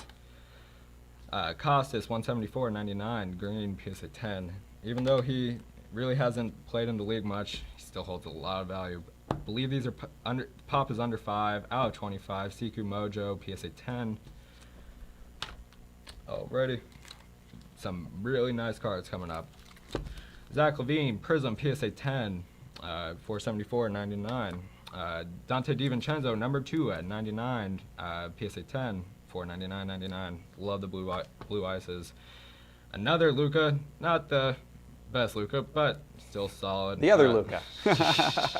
Yep. 10 of 10, PSA 9, $27.99. Scope, Matisse Thybulle, PSA 10, $174.99. Pop 1, number 225, Manu Ginobili, PSA 10, number 225, $749.99. Gold, PSA 9, Grant Williams, 2 of 10, $550, $560 basically. Alright, RCR 9, DeAndre Hunter, $67.99, and Ben Simmons, Optic 9.5 rookie. Alrighty, the best non-lot card. Ooh, pristine gold. Pristine Wow. gold, Pop 1, 3 Ooh. of 10. Woo! Jason Tatum. Woo! Nice. 10,499.99. Alrighty, Darren Fox, BAS 119.99, and Donovan Mitchell, 2019-2020 out of 10, BGS 9 auto, 324.99. Alrighty, that is not it for basketball. We could hit some a little bit later. Let's hit baseball. Devin Mann, number 225, Orange Wave, $174.99. All the sticker prices are what the listing are. Feel free to make an offer. As I said before, number 250, Dylan Cease. Javi Baez, number 226, $129.99. Number 249, Gleyber Torres, $61.99. Kyle Lewis, number 210, Rookie of the Year, $224.99. Ken Griffey, super cool card in person, 4 of 5. Blue Teal Velocity auto, $349.99. Key Brian Hayes, refractor, first Bowman. He was doing very well at the end of the season last year. Number 225, jersey number 2 of 25, 122 of 90, 122.99. Xander Bogaerts. Cal Ripken, number 215. Definitely an awesome auto. Take that for 124.99. Obo. 1 of 5. Yohan Moncada. Prospect Immaculate. 134.99. First Bowman auto, PSA 10. Jazz Chisholm. 128.99. And last but not least, as you said before, in the, I believe 2 lives ago, or 2 people ago, Albert Pujols, the legend, rookie late edition, PSA 9, $599.99. Alrighty, Xander Bogaerts, signed card and signed jersey, 10 of 10, $259.99. Carlton Fisk, number 210, $109.99. And Al Kaline, number 215, 79 of 99. Move into some graded stuff. Aaron Judge, technically his first Bowman year, he did not have a first Bowman. PSA 10 mini, $114.99. 1 of 250, Victor Robles, number 2, 250. PSA 10, $159.99. Black Gold, not numbered, sick card in person, $57.99. Cody Bellinger prospect card. Pop 9, Walgreens short print yellow, $699.99. Pop 9, and number 299, Aaron Judge prospect auto, 10 auto, 2 10s, 1 9, 195, $399.99. 2 IP autos, Nolan Arenado, both of them, 1 chrome first Bowman and 1 paper first Bowman. Acuna, prospect refractor, PSA 10, $99.99. And Acuna update, PSA 10, Topps Chrome, $89.99. And to go with the last one, $104.99, his first edition Topps Chrome, $104.99. Last baseball card of the night, I believe, a Pop 2, number 299, Peter Alonso, BGS 10, auto, $549.99. Alrighty, let's get into some football. Number 2 of 5, Dante Hall, $59.99. Joey Burrow, number 249, RPA, $674.99. Again, feel free to shoot an offer towards any of these. 10% goes to charity. More than willing to make a deal with you. Number 2, $199, Calvin Ridley, $69.99. DJ Chark, number 249, take it for $64.99. 2 booklets tonight, both are football. KJ Hamler, number 249, super nice Origins booklet, $349, asking $119.99 on that. And a number 5 of 5, Eli Manning, Romo, Robert Griffin, Drew Brees, Matt Ryan, Cam Newton, Man, that's a cool one. And Michael Vick. 5 of 5, super cool card. That is a really cool card. You said that was $299? That was $259.99. $259, man. That's a really cool card. Yes, That'd be if you need to buy someone if you have a football fan in your life and you need to buy someone a holiday gift, that would be a really nice one to give them. Definitely. Number 250, Daniel Jones, $189.99. Le'Veon Bell, number 25, $104.99. Ezekiel Elliott, RPA Silhouettes, number 299, $149.99. Ezekiel Elliott, number 210, $144.99. Number 225, Michael Gallup, $64.99. Traquan Smith, 1 of 5, Nike Swoosh, $59.99. Cortland Sutton, number 2, $199, $49.99. Alvin Kamara, PSA 10, rookie auto, $324.99. Breeze, I don't know what, I think these were 1 per hobby box in 2019 Prism. Silver, PSA 10, $134.99. Tom Terrific, number 2, $149. $264.99. I believe that's a Pop 4, Pop 5. It's super nice. Not my favorite Saints player. I'm a Saints fan. But $399.99. Pop 1 out of 24. Cracked Ice, Traquan Smith. Oh, turns out there's some basketball in here too.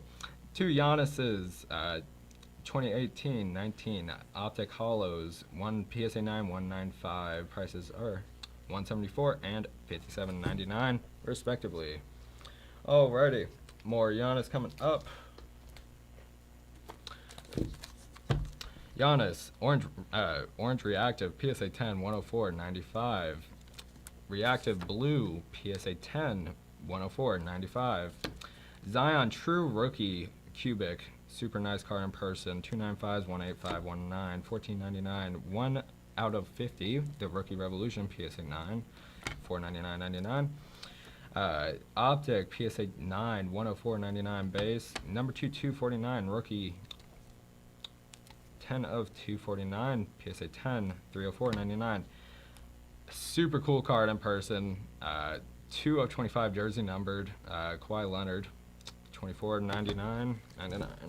Alrighty, 2 ADs coming on up. Kaboom, his first Lakers uniform. I believe this is one of his first Lakers uniform cards that was printed in the year, $864.99. And an AD auto, number 2, 25 BGS 9, number 2, 25.5 away from a 9.5.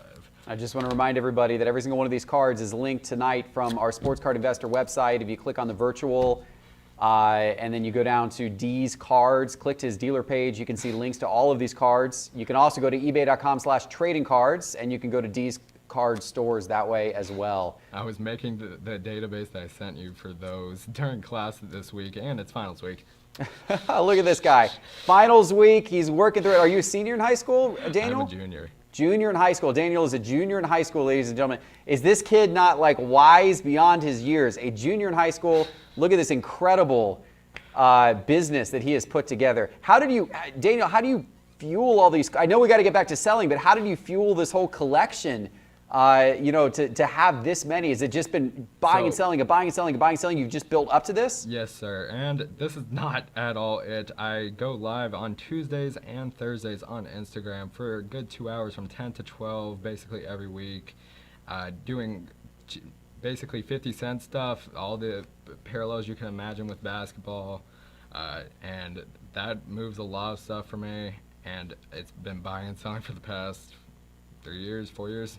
Let's put Daniel's Instagram back up on the screen again if we could. It's I know it's D's _ cards, I believe. There we go. We got it back up there in the upper right-hand corner of your screen. All right, you can keep selling. All right, MPJ. I love this card for the long run. Number 299, listed it just for this week. Wanted to have over 100 cards over $100 just for this live. So here's one of them. Number 299 die cut, $274.99. Number 2. 100 KD. Showstoppers First Year Revolution, $49.99. Colin Sexton, number 25 from Opulence, underrated product, definitely, $184.99. Donovan Mitchell, number 2, 25. This is a second-year auto, $274.99. John Stockton for all the old-time basketball collectors, number 218. $144.99. John Stockton again. Number 210, 10 of 10 NT Auto, sick patch. I believe it's 3-colored, and it's game worn. On that, $184.99. Luka Emergent. Love the inserts for the rarities of those. Number 2, not numbered, $49.99. Silver Select. These are super undervalued in my opinion compared to what the print runs on the prisms are. 100% with you, Daniel. So select is where it is, ladies and gentlemen. I'm telling you. I regret selling my courtside PSA 10 way too early. I did it last year. Oh well. Select silver, not graded, $12.99.99. Orange from Status, short print, $224.99. I love this set. I was contemplating building this at one point, but at the moment I'm building the 2012-13 Prism basketball set. This is from 16-17 courtside Kobe, RIP, $292, $99.99. Kobe, game worn patch, $104.99. John Collins fresh paint. Love the Hawks value stuff from this year for next year. Kobe Bryant, Red Wave, $114.99. Chris Paul, third year auto, I believe, from 2009, maybe fourth. 79.99. Zion, number 2, 249, 86.99. Tricolor Select, 329.99. A Groove, 134.99. Zion's for the past 3 cards. LeBron, it's super cool card in person. Obviously some scratches, and it's old. It's a plate. 2013 Gold Standard, $299.99. Very neat card. First year Optic, LeBron, the Elite Series. Sorry for blocking out the series part. $94.99. First year Optic. Kobe's jersey number, just a cool addition to the card. 8 of 25. LeBron from Noir. LeBron Gold Standard, number 2, $199. $99.99. RJ Barrett, 1 of 1 from Contenders Drafts. $389.99. Matisse Thybulle, number 2, $99. $81.99. A Jaw Select Hybrid, again, very underrated product. Invest. Uniformity, Contenders Optic, John Morant. And we got Daniel. We got about 2 or 3 minutes left, so I'll have you pick out whatever last ones you want to show here in this next batch. Alrighty. John Morant Marbles, Net Marbles, $134.99. A Karl Malone, 1 of 15, $124.99. And out of 10, Karl Malone, $99.99. Let's skip to some good stuff. Antoine Walker, Paul Pierce, number 249, $249.99. There's a Tyler Hero for all the Heat fans. Number 2, 125, $499.99. And while Daniel's getting his last batch of cards, guys, Daniel's brought an awesome giveaway for us tonight. Daniel has brought a $100 eBay gift card for us to give away. We are going to give it away to one person in the chat. Here's what you got to do. I really want you guys to go follow Daniel on Instagram. So you got to go to Daniel's Instagram page. It's D's_cards. Is that right, Daniel? It's D's_cards? No, D's Cards _13. Sorry, my bad. It's D's Cards _13. DEEZ Cards _13. Go to his Instagram. You got to follow his Instagram. And then tell us what the last thing he posted on his Instagram was. Tell us in the chat, because that will be my proof that you went to his Instagram, that you followed his Instagram. Tell us in the chat what the last thing he posted to his Instagram was, and I will give you $100. I will pull one person out randomly to give you a $100 gift card. Go do that right now, but you must be following Daniel. If I pick your name and you're not following Daniel, you ain't getting the gift card. D's Cards _13 on Instagram. DEEZ Cards _13 on Instagram. All right, we'll pull someone from the chat. Go ahead, Daniel. Keep selling. Right. Steve Nash, number 2, 249 from 2014. Prism, $49.99. Julius Erving, first off the line, Blue Shimmer auto, not numbered. Just came in from Panini this week, $274.99. Jersey numbered. Fred VanVleet, 23 of 49, $74.99. Devin Vassell, the only 2020 card from this year's crop. Actually, I take that back. We have 2 of them. $49.99 premium edition. Kareem Abdul-Jabbar, silver auto, $139.99. Karis LeVert from Panini Points, $57.95. Number 2, 25, Wendell Carter, $94.99. Obi Toppin, here's the second one. Number 2, 75, auto. New Knicks player, definitely, in my opinion, the steal of the draft. We'll see, though. Number 2, 15, Derrick Jones, one of his few rookie autos. He only signed for Contenders and for, I believe, NT. One of the, actually 2 more sets, including this one. The Complete Impact set from Revolution. All of them, 1 through 18 or 17, one of the 2. $299.99. And the 2017 Panini Prism Mosaic Complete Set basketball. Has everybody from the year and who was in this. We got Fox, we got Bam, we got LeBron. That's a cool set to own. Look at that. That's really cool. Laurie, Kawhi, Kuzma. Everybody you can imagine there. I don't know if any are gradable. I really haven't even looked at it just because I didn't want to split it up and have some graded. Definitely a possibility of that for some nice graded cards. Bill Walton, number 210, $50.99. Number 211, Magic Johnson, $159.99. Kobe White, number 260, $204.99, $10.60. DeAndre Hunter, number 2, 249, 49.99 from Optic. Won the special sets that they did, Panini did this year. Kevin Herter, lot of 14, 69.99. We have lots of player lots up on eBay. Posted a few today as well. Shea Gilgeous, Revolution, rookies, lot of 3, 99.99. His stuff has skyrocketed. And I personally believe that it has more room to go up, especially if the Thunder do well. Case hit, License to Dominate, Jimmy Butler, 74.99. Cool card. Die cut, in a way.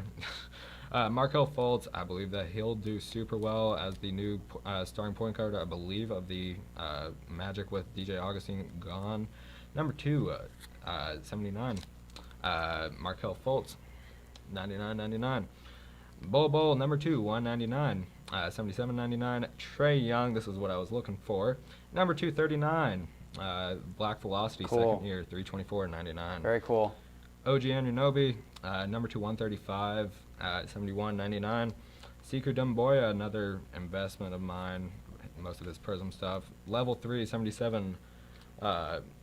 99. We already did the Tyler Hero. Another super cool Tyler Hero card. 1 of 49 laser, blue laser from Donruss. eBay 1 of 1. All right, Daniel, we got time for about 3 more cards here. All right, cool. Number 210, Mo Bamba. 1 of 10. Die cut, 299.99. Not sure if we did. 1 of 15, Karl Malone, flawless. Let's find the couple more of the nights. Actually, I believe we're through everything. There you go, Daniel. Hey, thank you for bringing the energy. Thank you for bringing the fire. That was a wonderful card collection. All of those cards are right now on eBay, on Daniel's eBay store. You could go to ebay.com/trading cards and then go to the D's Card Store, and 10% of the buy it nows are going to the Epilepsy Foundation. So support a great cause. Support Daniel, a budding business wizard, a up-and-comer in the hobby at age 17. Is that right, Daniel? Yes, sir. 17 years old, junior in high school. Look at what he has done. That is an awesome story to see a kid doing such a great job. Well, almost an adult, Daniel. I mean, you are an adult, but you're on your way, certainly legally soon. But it's incredible what you've been able to accomplish, and I know you're going to be a great force in the hobby for many years to come. I want to congratulate the winner of our giveaway. Hopefully, we got you a lot of Instagram followers. I think we did. Jeremiah Cunningham was one of the people who followed you on Instagram and put it in the chat. And Jeremiah Cunningham, this $100 eBay gift card is going to you courtesy of Daniel and Dee's card. So give Daniel a thank you for this $100 gift card. And please email us at parker@sportscardinvestor.com. Anyone who wins tonight, parker@sportscardinvestor.com is the email address to come to email to claim your prize. Got to email here in the next 48 hours to claim your prize. All right, Daniel, thank you so much for coming in the studio. Yes. My hat off to you, my friend. It has been awesome having you here. Thank you for the opportunity. Absolutely. All right, and we are going to get reset. Now, guys, this is great. I am about to now bring in Dr. James Beckett, the GOAT, the founder of Beckett Media, the founder of Beckett Grading, in for an interview. I'm excited about this. I'm going to rush back over to the desk. Let's get Dr. Beckett going here on The Virtual. We've all got a lot to talk about this holiday. Thankfully, eBay has the gifts to do the talking for you. So you can say things like, I love you, Dad, or I miss spending time with you, Mom, or even, remember those weekends at Nana's house? On rainy afternoons, the whole house would smell delicious as she baked her famous cinnamon buns. We'd giggle through sticky mouthfuls until we couldn't eat another bite. Well, I saw this and thought of you. For those who mean a lot, eBay has the gifts that say a lot.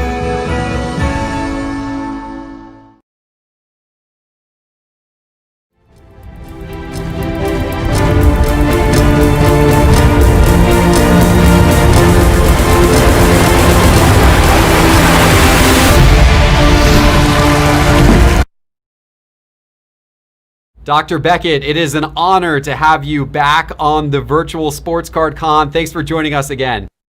Thank you, Jeff. Glad to be here. Absolutely. And last time when we had you on, we spent some time talking about your history of starting Beckett and, of course, Beckett's growth to becoming a company that's so well known in the hobby that it's almost you can't say the word the hobby without also thinking of Beckett, how interlinked they are. Without revisiting the whole history again, I'm curious, because I always love asking entrepreneurs this question who have built something great like you've built. When was it along the journey that you thought to yourself, hot damn, I've got something here. I've turned this into something. I've made this. I love doing these interviews where I don't really know exactly what the question is, and it's framed in a slightly different way. And so I contemplate it and come up with a different answer. Still the truth, but a different aspect of it. And if I go back, your first comment, Jeff, was, I was always well known in the hobby. It's just that the hobby got bigger.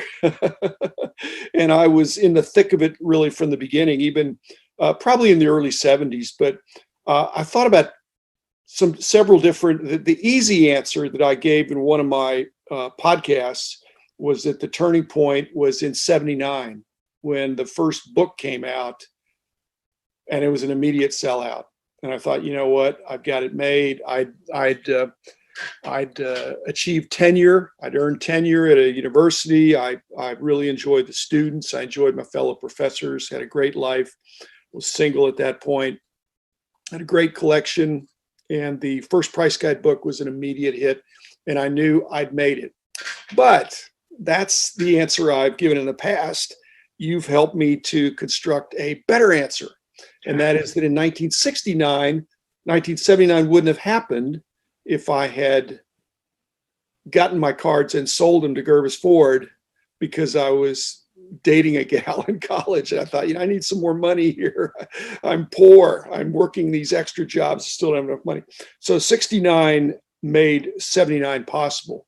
And then 79 made 89 possible. I'm not talking about my age. I'm talking about the years. But in 1989, it was a huge decision to not expand the baseball magazine to include football, but to start a new magazine.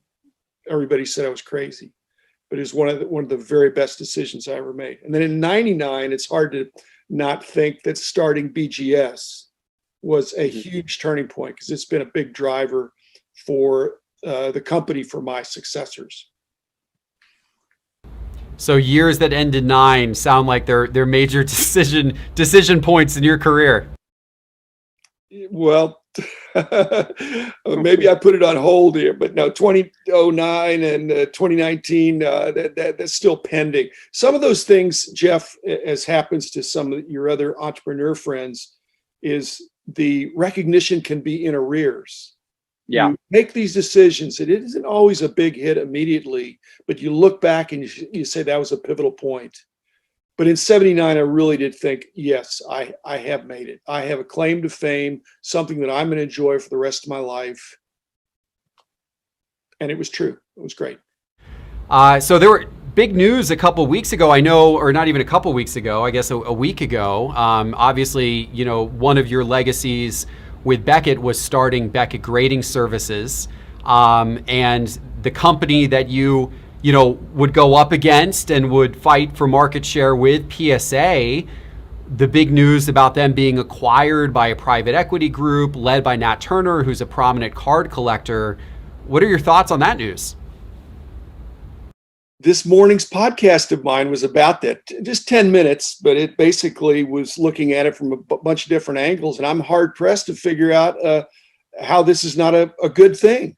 I mean, who's it bad for? The shareholders, the hobbyists, the submitters, the bulk submitters, the dealers, collectors.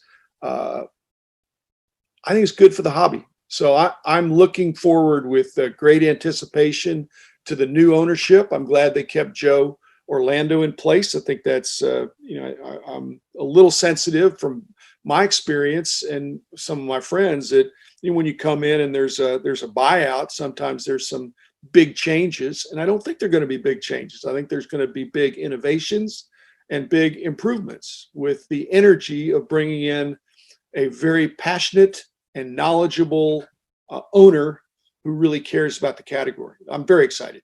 Yeah, I think it being owned by a sports card guru himself is a great thing. And as you said, new energy, innovation, it can lead to that. Hopefully it will. It's going to be really exciting.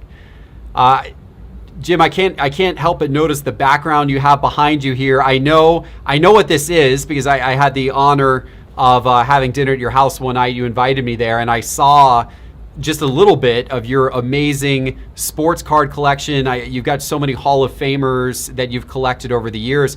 I'm curious, who are you collecting today? Well, my wall of fame that you're referring to is a bunch of slab cards up on in my backdrop, and it's kind of spans around the room that I have them in.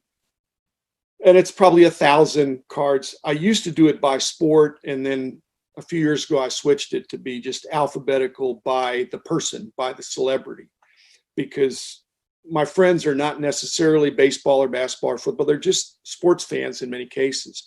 So that's worked well. And so what I'm putting on my wall, what I'm collecting, are things that would draw interest from not just the serious collector and not just the casual collector, but even the non-collector. And so I'm heavy on local interests, people that grew up around here. And I certainly look for anybody that might ever knock on the door and check it out. Some of the local stars. Yeah, it's one heck of an impressive collection, and it's neat that we're getting to see a little bit of it there behind you in that backdrop image. It was really, really impressive to see that. And when I was there visiting you were filming episodes of your podcast. I was able to appear on a couple of those episodes, which I really appreciate. And for those of the audience who haven't listened to it, we're going to talk a little more about your podcast. It's great, really awesome stuff every single day.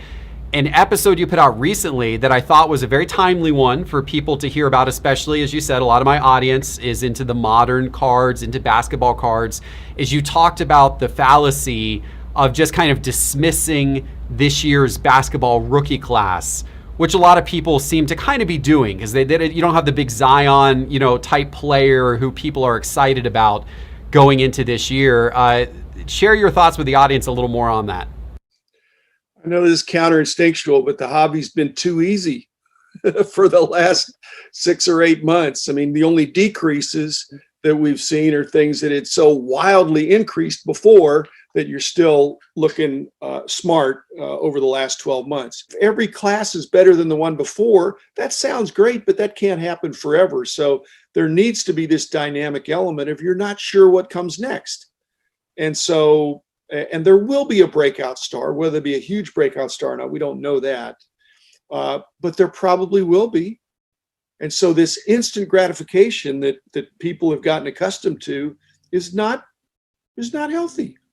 It's not healthy. That's where the irrational exuberance comes in. So being in a situation where there's a wait and see, then there's some, and again, that would be sort of speculation, but that makes people stop and say, hey, do I really want to pay the same as last year's price for this product or more when I don't see the value necessarily at this time? So if people back away, that's not even a bad thing. It means the people in the industry are voting with their dollars, and that includes the card companies as well as the dealers and the collectors. Yeah, and you're right. First of all, absolutely, we can't have as hot of a rookie class as we've had every single year. But I mean, to your point about it being somewhat unpredictable, I mean, if you had rewound the clock, let's say 3 years ago, and you had said 3 or 4 years ago, should people have been more excited about the football rookie class of Jameis Winston and Marcus Mariota, or the quarterback class that had, let's say, Patrick Mahomes in it, right? I mean, people back then would have been, well, of course, Jameis and Marcus and those guys are, there was a lot more excitement about that quarterback rookie class than there was around Patrick Mahomes. And so but of course, Mahomes has emerged as this all-time great potential figure in football. So you never know. And you can see that you've seen the same in basketball. You've seen the same in baseball. It's funny. I don't know if you've seen any of these clips, but some people have compiled these clips of card breaks that Card Breakers did back in 2011, where they were flipping by numbered Mike Trout cards and had no idea who he was. Or 2013, where they were flipping by Giannis cards and had no idea who Giannis was, right? So, I mean, you don't know where those types of players are necessarily going to come from, and maybe some of them are in this year's basketball rookie class. Who knows? Well, they probably are, but we don't know. One of the things you do that's really, really good in your podcast, I'm trying to do the same thing, is to make the hobby, the industry, easier to comprehend. Having said that, it'll never be easy. If people think it's easy and simplistic, they could be headed for a fall. And so, but to make it easier and more understandable, I think you're doing an excellent job of that.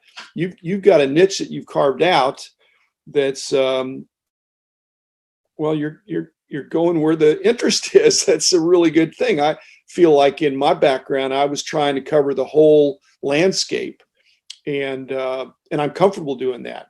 And I'm spread pretty thin, but you're focusing on what people are really going for. I can only imagine what you went through back, putting those Beckett price guides together. I remember your stories about staying up late at night and, building all these spreadsheets of all this data. I can only imagine what that was like. Now we at least have the benefit of computers and algorithms and eBay sales history to make some of that a little bit easier. But man, back then that must have been quite the process. Well, the people were saying to do kind of what you did, this, going back 40 plus years, that, just you could do a better job if you only do the cards that people really care the most about. And I said, well, I realize that, but if you do every card, you're going to give confidence in the whole industry, that every card has some value, some more than others. And it's why on the fastest moving cards, they need other tools besides a printed price guide or even some of the digital price guides. Once it's you to be up to the minute, you've got to have data sources that are up to the minute. Yeah, especially with cards from the last few years, it's been incredible how dynamic the market has become. Good for me, that's obviously keeps people entertained and tuning in to the show and subscribing to Market Movers and all that type of thing. Speaking of cards and many cards, the National, obviously the cornerstone of the hobby when it comes to being able to go and just see an amazing array of interesting dealers and collections and cards and memorabilia for sale that seems to go on forever.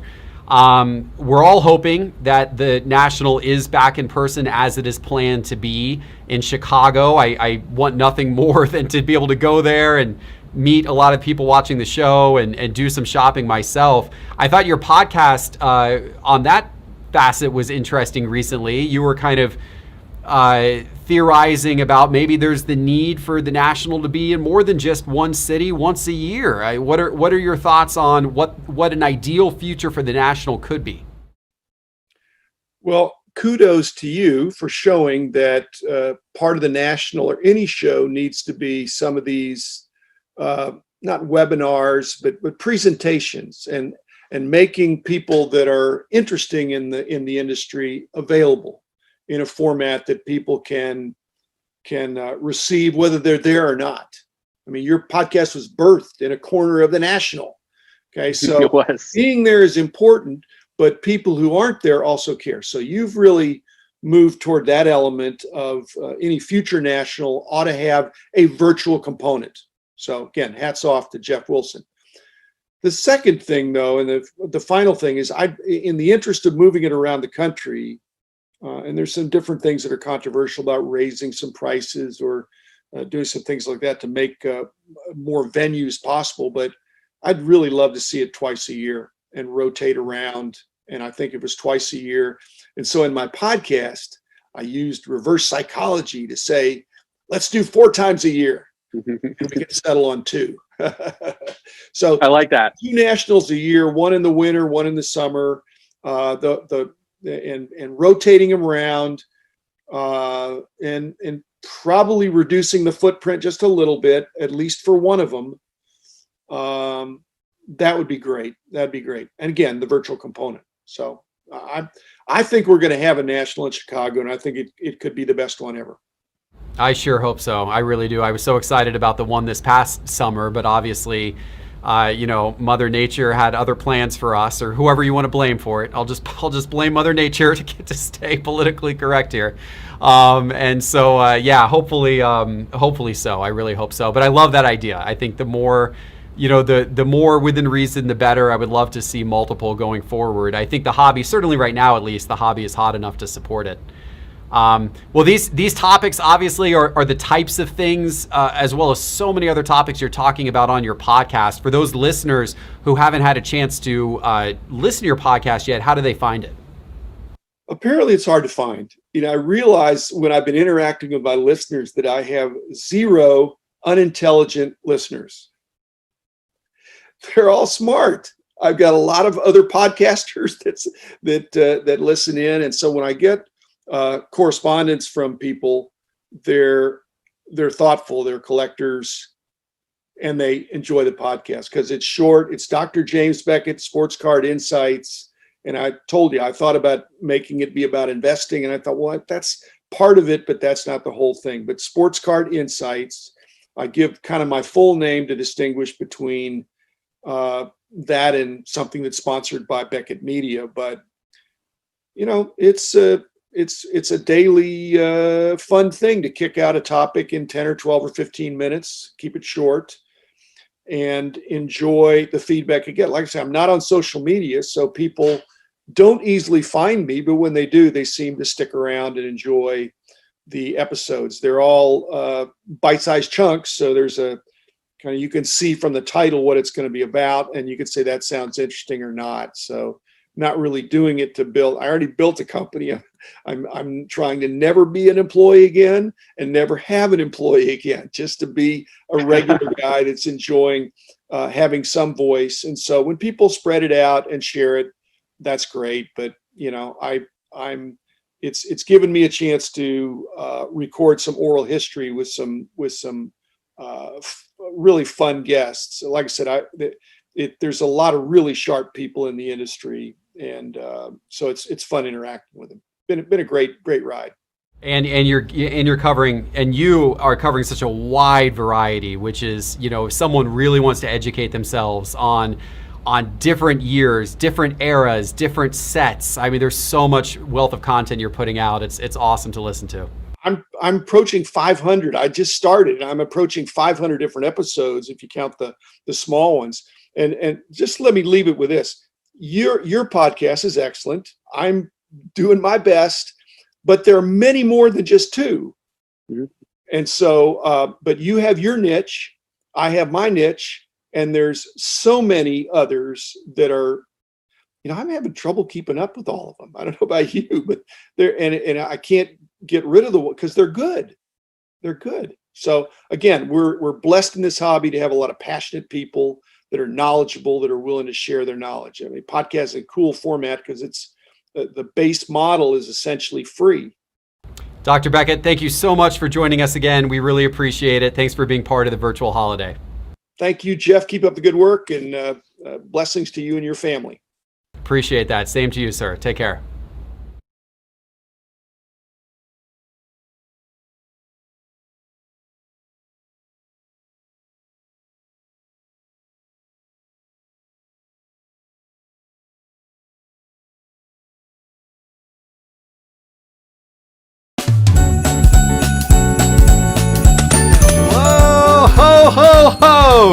My team and I here at Sports Card Investor have a special holiday gift for you. As thanks for watching the virtual holiday, we are making our Market Movers data platform available for you to use 100% free this week. It is open for you from now until Friday. Market Movers is the best way for you to track your sports card collection and maximize your profit. Market Movers tracks more than 10,000 cards to give you detailed pricing information and market intelligence. And now through Friday, you can try Market Movers for free, and you don't even have to enter any credit card information. Simply go to sportscardinvestor.com and click on Market Movers in the main menu bar. Again, go to sportscardinvestor.com right now and click Market Movers. It's our way of saying happy holidays to all of you from our team here at Sports Card Investor.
Welcome back, everybody. We have an awesome dealer who we are about to bring on here. And actually, that's exactly what they are. They are, in fact, awesome. They are known as Awesome Sports.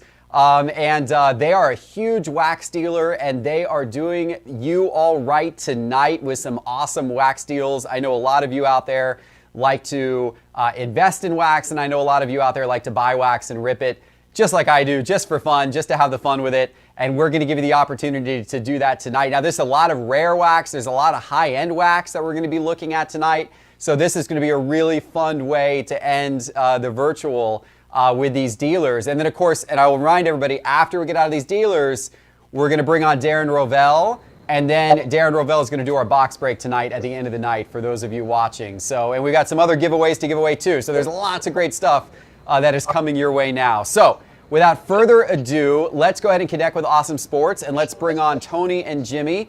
Let's see, we got you guys on now. How are you guys doing out there? How are you? We're doing well, and we are. You guys are live from Las Vegas. Is that right? Yes. Awesome. So I see the Raiders fan. How do you feel about the Raiders this season? The chicken butt, man. What can I say? There you go. They're hopefully they will stay strong down the stretch. Last year they faded down the stretch a little bit. This year they're teetering maybe a little bit, but they pulled out that last game at the end, and hopefully they'll sail on back up here these last few games, end strong and a good year. Cool. Well, we're excited about bringing you guys on. You guys are a little different than most of the dealers we've had on so far. Most of the dealers concentrate mainly on singles. You guys are the opposite. You guys are 100% wax. Is that right? That's correct. And you have an incredible assortment of wax. I will tell everybody watching that I personally bought wax from you. Some of the wax that I bought from investment purposes, I bought from you all. So I know you've got a great selection. People probably recognize your logo. If they're ever shopping for wax on eBay, you're always popping up in the search results. You guys are definitely one of the big dealers. How did that come to be? Like, how did you guys, kind of get into this wax game? So about 30 years ago, I basically got introduced on collecting cards from one of my friends. I was in high school at the time, and then while I was going to college, I had a small about $8,000 that money that I saved from working at McDonald's, and then there was just some store was for sale, so I ended up buying the store, and then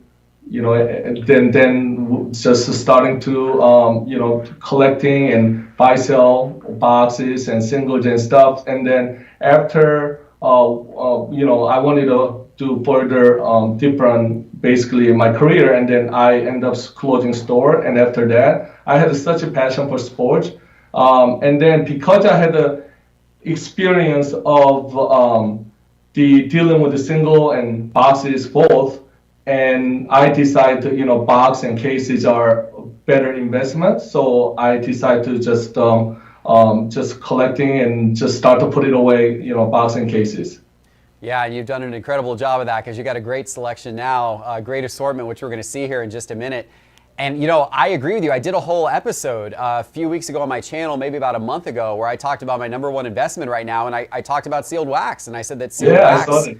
Yeah, I love sealed wax, and you know the thing that everybody out there, kind of a poignant point that I want to make is that sealed wax every single day goes down in population. Whereas at the same moment in time that sealed wax is going down in population, cards are going up in population in terms of scarcity. So what I mean by that is this. Let's say, for example, these guys actually still have an incredible assortment of 2003 basketball products, LeBron's rookie year. We're going to see some of that tonight. Well, right now, there's a very finite set of 2003 basketball products in the world. Like, there's not that many sealed boxes of 2003 basketball left in the world. Every time these guys sell one of those boxes and one of those boxes gets opened, now there's one less of those basketball boxes in the world. What happens? The total population count of 2003 wax boxes goes down. They become more and more rare inherently as time goes on. Conversely, the cards from 2003, like the LeBron rookie, become more and more common. Because as people open up one of those boxes, they're going to find a LeBron, they're going to send the LeBron for grading, the pop count's going to increase. So over time, the cards will become more common, the wax becomes more rare. It's one of the many reasons why I like investing in sealed wax. And if you guys out there in the audience are interested in investing in sealed wax, this is a great place to start because these guys from Awesome Sports Tonight have lowered their prices today on their website and on their eBay store as a special just for people watching the virtual tonight, and you can get to their website and their eBay store by going to sportscardinvestor.com, clicking on the virtual 2020, and then clicking on the link to Awesome Sports so you can see all of their stuff. So, Tony, Jimmy, let's jump in here. Show us a lot of the different wax you guys have for sale. Sure.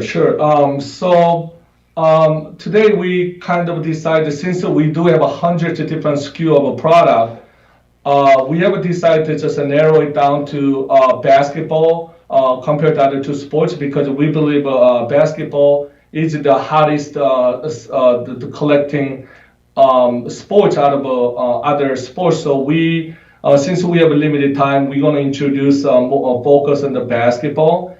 And then I'd like to talk about a lot of 2003 because that's just those are products that are very difficult to find, like you mentioned earlier.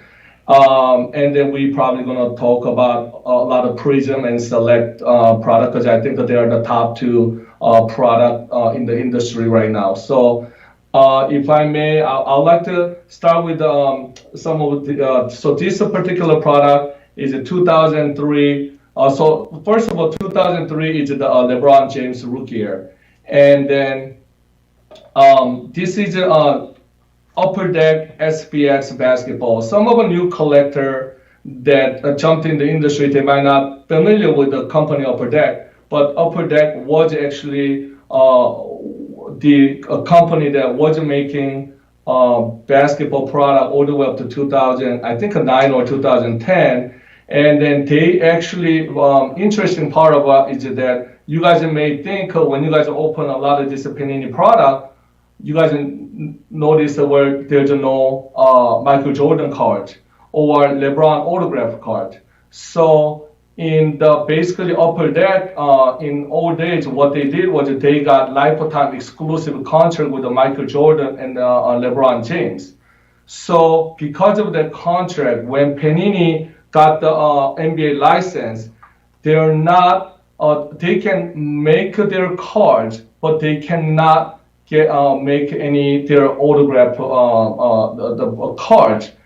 Now, but once those player does retire, and you cannot, Panini cannot even make even base card. That's why you just don't see Michael Jordan card because Michael Jordan is already retired. So you see LeBron James base card, but you don't see autograph card. But once LeBron James actually does retire, then Panini is no longer allowed to make a LeBron James card as well.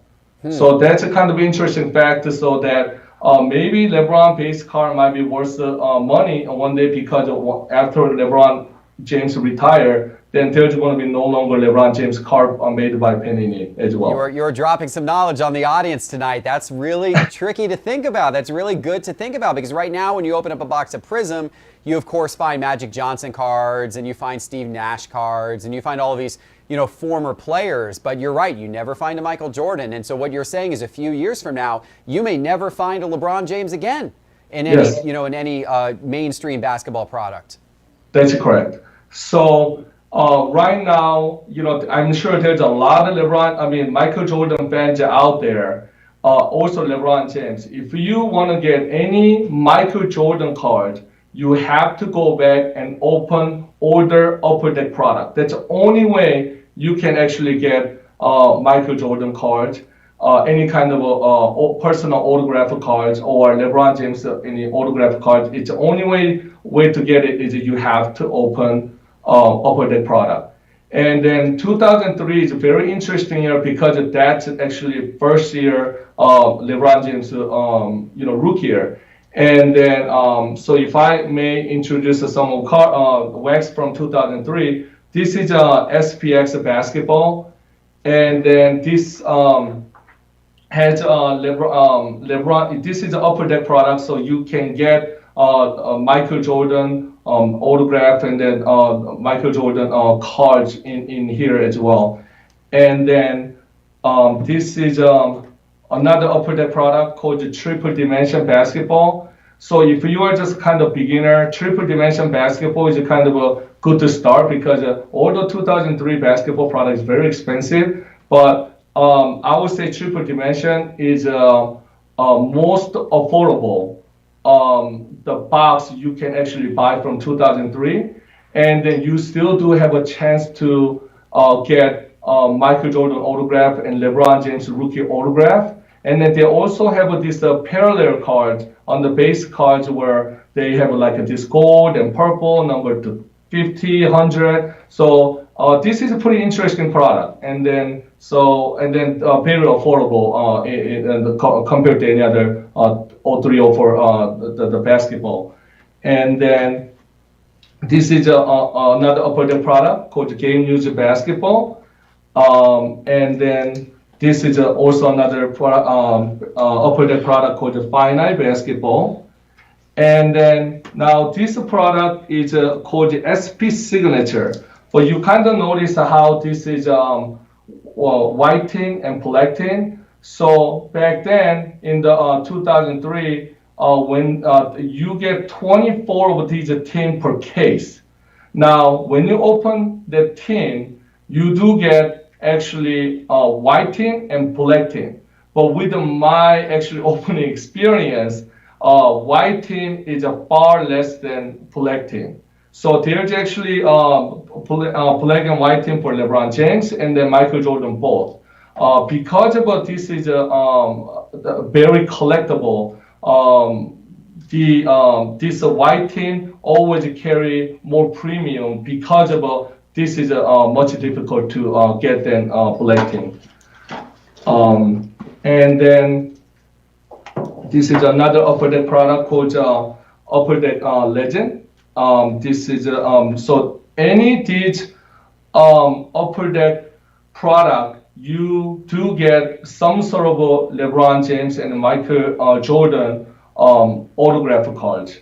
And then a good thing about 2003 is that even back then, Upper Deck did have the redemption card, which is it's not redeemable. But most of Michael Jordan, LeBron James card were all live. LeBron James 100% every Upper Deck product was a live autograph, and then Michael Jordan, except for like one or two product, every autograph is a live autograph. So does Kobe Bryant and stuff. So that's kind of going to be important information to know.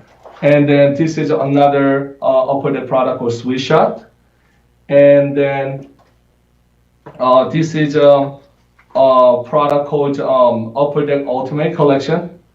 And then lastly, I want to talk to about this on the front. That's actually 2003 Exquisite Basketball, which is I think a lot of people know that that's just kind of holy grail in 2003.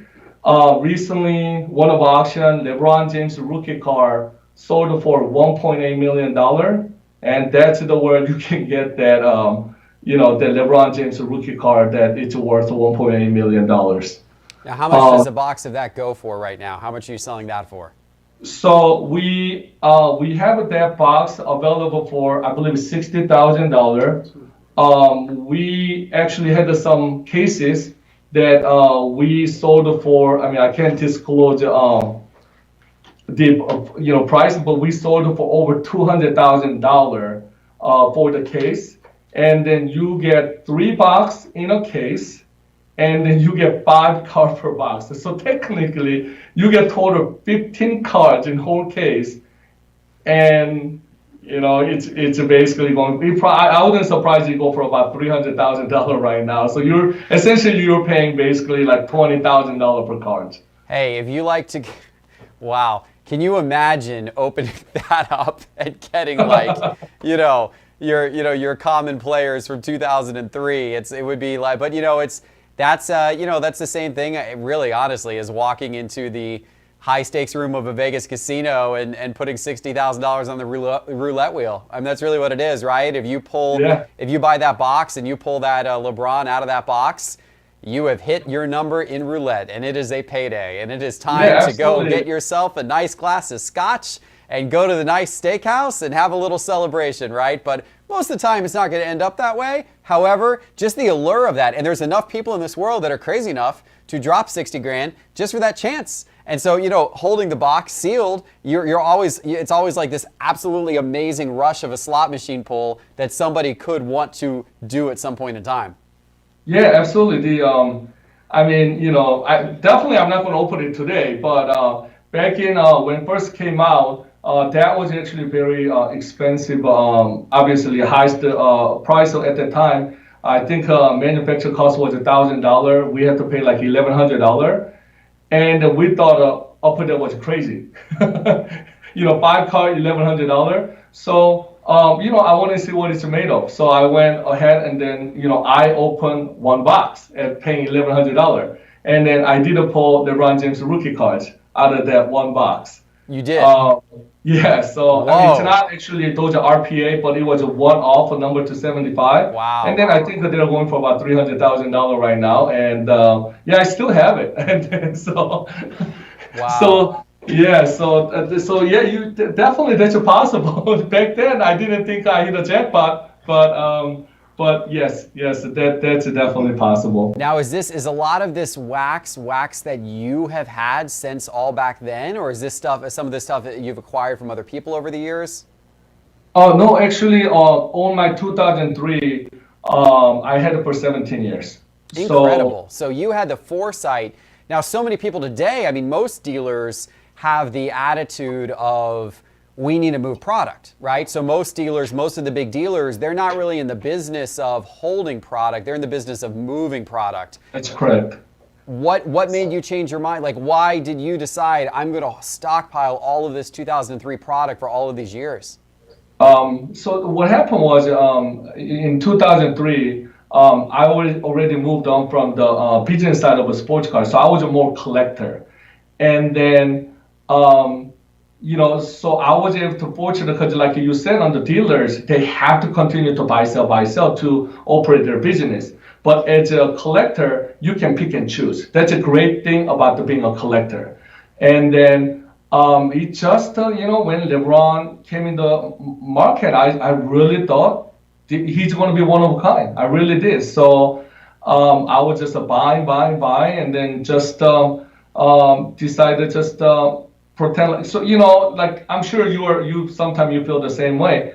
I get attempt to open. I want to open box in case all the time. So what I had to do was I basically just made it disappear. Basically it just put in somewhere that I can't even find. So and then one day and I said okay let's and then I found out that recently where I said oh my god these stuff just went up in such a value. So I went back and then basically pulled it out, and then here we are. Well, what you didn't know, or maybe you did know back in 2003, is you just created your own retirement plan here. 17 years later, you might be able to retire tonight after all these people watching buy some of this wax up on the prices you got it at tonight. Goodness. Yeah, By the way, I wanted to mention these guys from Awesome Sports have been kind enough to give us some really nice giveaways. We've got a blaster box here of Mosaic football we're giving away tonight. We've got a blaster box here of Chronicles basketball we're giving away tonight. And then we've got a hanger box of Mosaic that we're giving away tonight as well. And we're going to give these boxes away. I want to hear in the chat, what is your favorite Upper Deck product of all time? We just went through a whole lot of different Upper Deck basketball products. Tell us what your favorite Upper Deck product is of all time in the chat. And we're going to pick 3 people out from the chat to win those 3 prizes, courtesy here of Awesome Sports. And so, guys, let's keep going. Go ahead. I'm gambler. I gotta go with Exquisite. Well, I would say so too. I mean, that's awesome. But it could be any year. It could be any sport. We'll open it up to what people maybe people have memories. I mean, honestly, for me, it would probably be '89 Upper Deck baseball, because that's what I have the memory of, right? I mean, obviously that's worth nowhere near as much money, but I remember the chase of the Griffey cards from '89 Upper Deck baseball. I remember that. I was a kid at the time, and that was like the pinnacle. Like being able to buy a pack of Upper Deck and try to chase those Griffey cards in Upper Deck was amazing. Yes. Anyway, absolutely. Go ahead. So then I like to just at that year. So in the 2003 and the old era, they didn't have this exclusive like today, like where Topps can make only baseball, and then Panini has a license where they have a right to make a football and basketball. Back then, there's a multiple company were able to make the one sport. So back then, Topps also made basketball product as well. Only difference is that Topps does have a LeBron James card, but they don't have a Michael Jordan because of that same reason. So I want to introduce, it's called Topps Base Basketball. I mean, it's worth a lot of money right now, but back then, Topps LeBron James iconic cards that holding the jersey. That card back then, you could probably buy it for like $1, $2. So now it's PSA 10s are probably going for $4,000 or $5,000. And then, I mean, this is actually Topps that you get LeBron James Topps rookie card. And I'd like to show you, this is Topps Finest.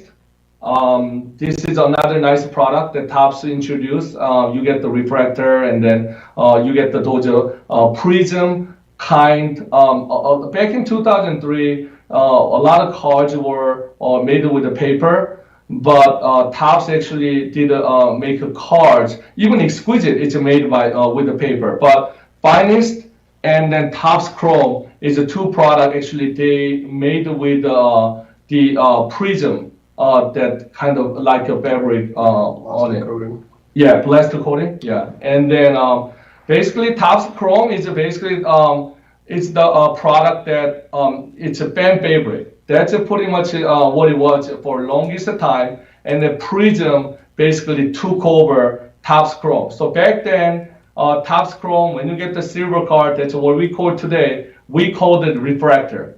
So Topps Chrome is basically Prism is a replacement of Topps Chrome, and the refractor silver is a replacement of refractor. So because of Topps Chrome was the most popular common Topps product, and then because I think that's the big reason why everybody fell in love with the Prism right now. Yeah, for sure. Continued on. And then this is another product that I want to introduce. It's called the Bowman Rookies and Star. And then this one also, you get a lot of really nice LeBron James rookie cards. And then I'd like to stop on the 2003 basketball. And then I'd like to introduce some of the modern current the products. Yeah, let's do that. We got about 5 minutes left, so you guys know here. Okay, so I believe basically we basically have an era that where usually if you look at old age, you see there we have just a great rookie class in 1 year, and then you get platinum for a few years, and then player like a Kevin Durant pops and the Stephen Curry pops. But whatever, I don't know what parents is feeding these days, but in 2017, 18, 19, I think we see some incredible basketball player such as Luka, Trae Young, and then Zion, Ja Morant, and then Tatum, Donovan Mitchell. And then, so I'd like to talk about real quick about 17, 18, 19 basketball, which is, I believe, that's just years that where I think they're 20, 21, 22 years old, that it's going to actually represent the NBA for many years to come. And then I really believe Prism is the product that where I think it's going to continue on and then become, number one product year to come. And then so I'd like to just show you some of the Prism product they released.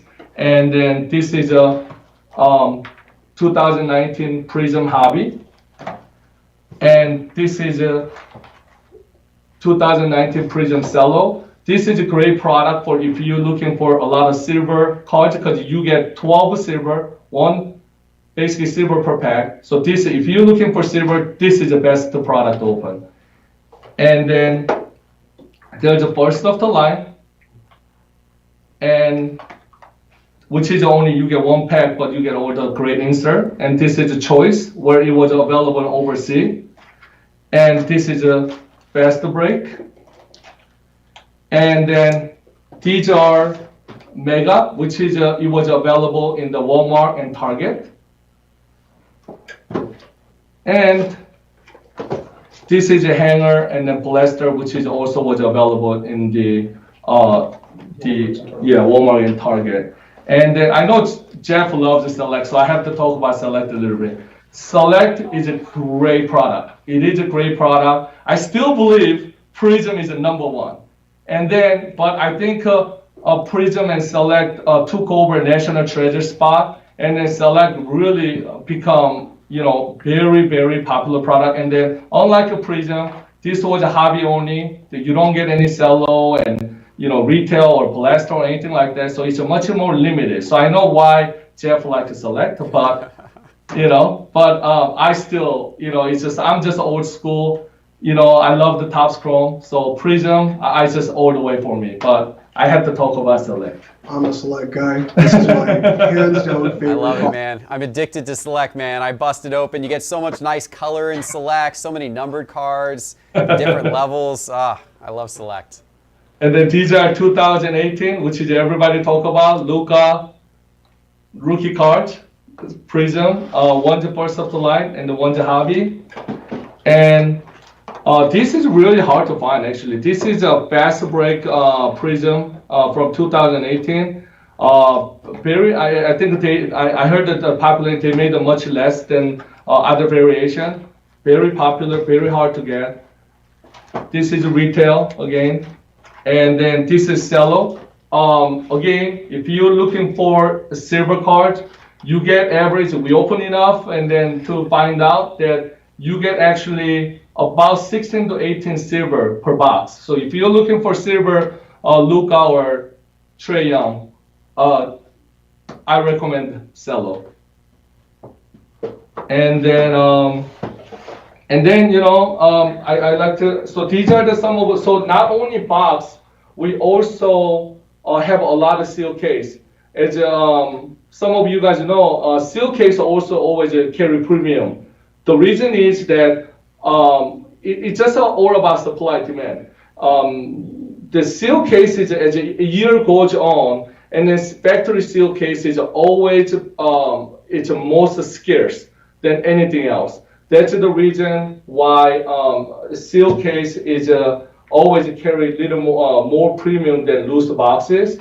And then, for example, this is This is, I kept it very clean. This is, I just brought one to just show you guys. It's a 2003 Upper Deck SP Authentic basketball case. So I just want to show you what it looked like. And then these are some of the select and the Prism, hobby, Bass Break, retail. I just want to show you guys. So we also, not only we sell boxes, we also sell cases if you're looking for some more bigger investment. So that's awesome. That's awesome. And I know you guys are also doing a couple of auctions today that are going to benefit charity. Can you tell us about that? Yes. So since we're a big fan of Prism, so we are actually auctioning brand new 2020 Prism football hobby box. And then we decide to select, since I'm a big fan of 17, 18, 19 basketball, we are actually auctioning the 2019 Prism retail box, 2019 Prism blaster box, and then 2018, which is Luke Iyer Prism blaster box, and then 17, which is Tatum, Donovan Mitchell year, 2017 Prism blaster box, and we'll be donating 10%. Whatever that, how it ends, and then 10% will basically go to, St. Jude's. Yes. So we've decided to donate to St. Jude's Children's Hospital. So. Awesome. They're a great cause. We certainly appreciate that. We've been supporting them this week as well with our Advent Charity Box Breaks every morning on our Sports Card Investor video channel. And you can find your way to all of these auctions. When are these auctions ending, guys? They end at 8 p.m. Pacific Standard Time today. So today. Get ready. So they're ending actually for us here in about 30 Yeah. minutes. Less than 30 minutes. Go get in on these auctions. 10% going to St. Jude's. You can get in on these auctions by going to sportscardinvestor.com, clicking on the virtual, going to the Awesome Sports page, AUSUM Sports, and you can find the links to their auctions on down there in the page. They are all ending in 28 minutes. So go bid right now. Just the last thing I want to point out.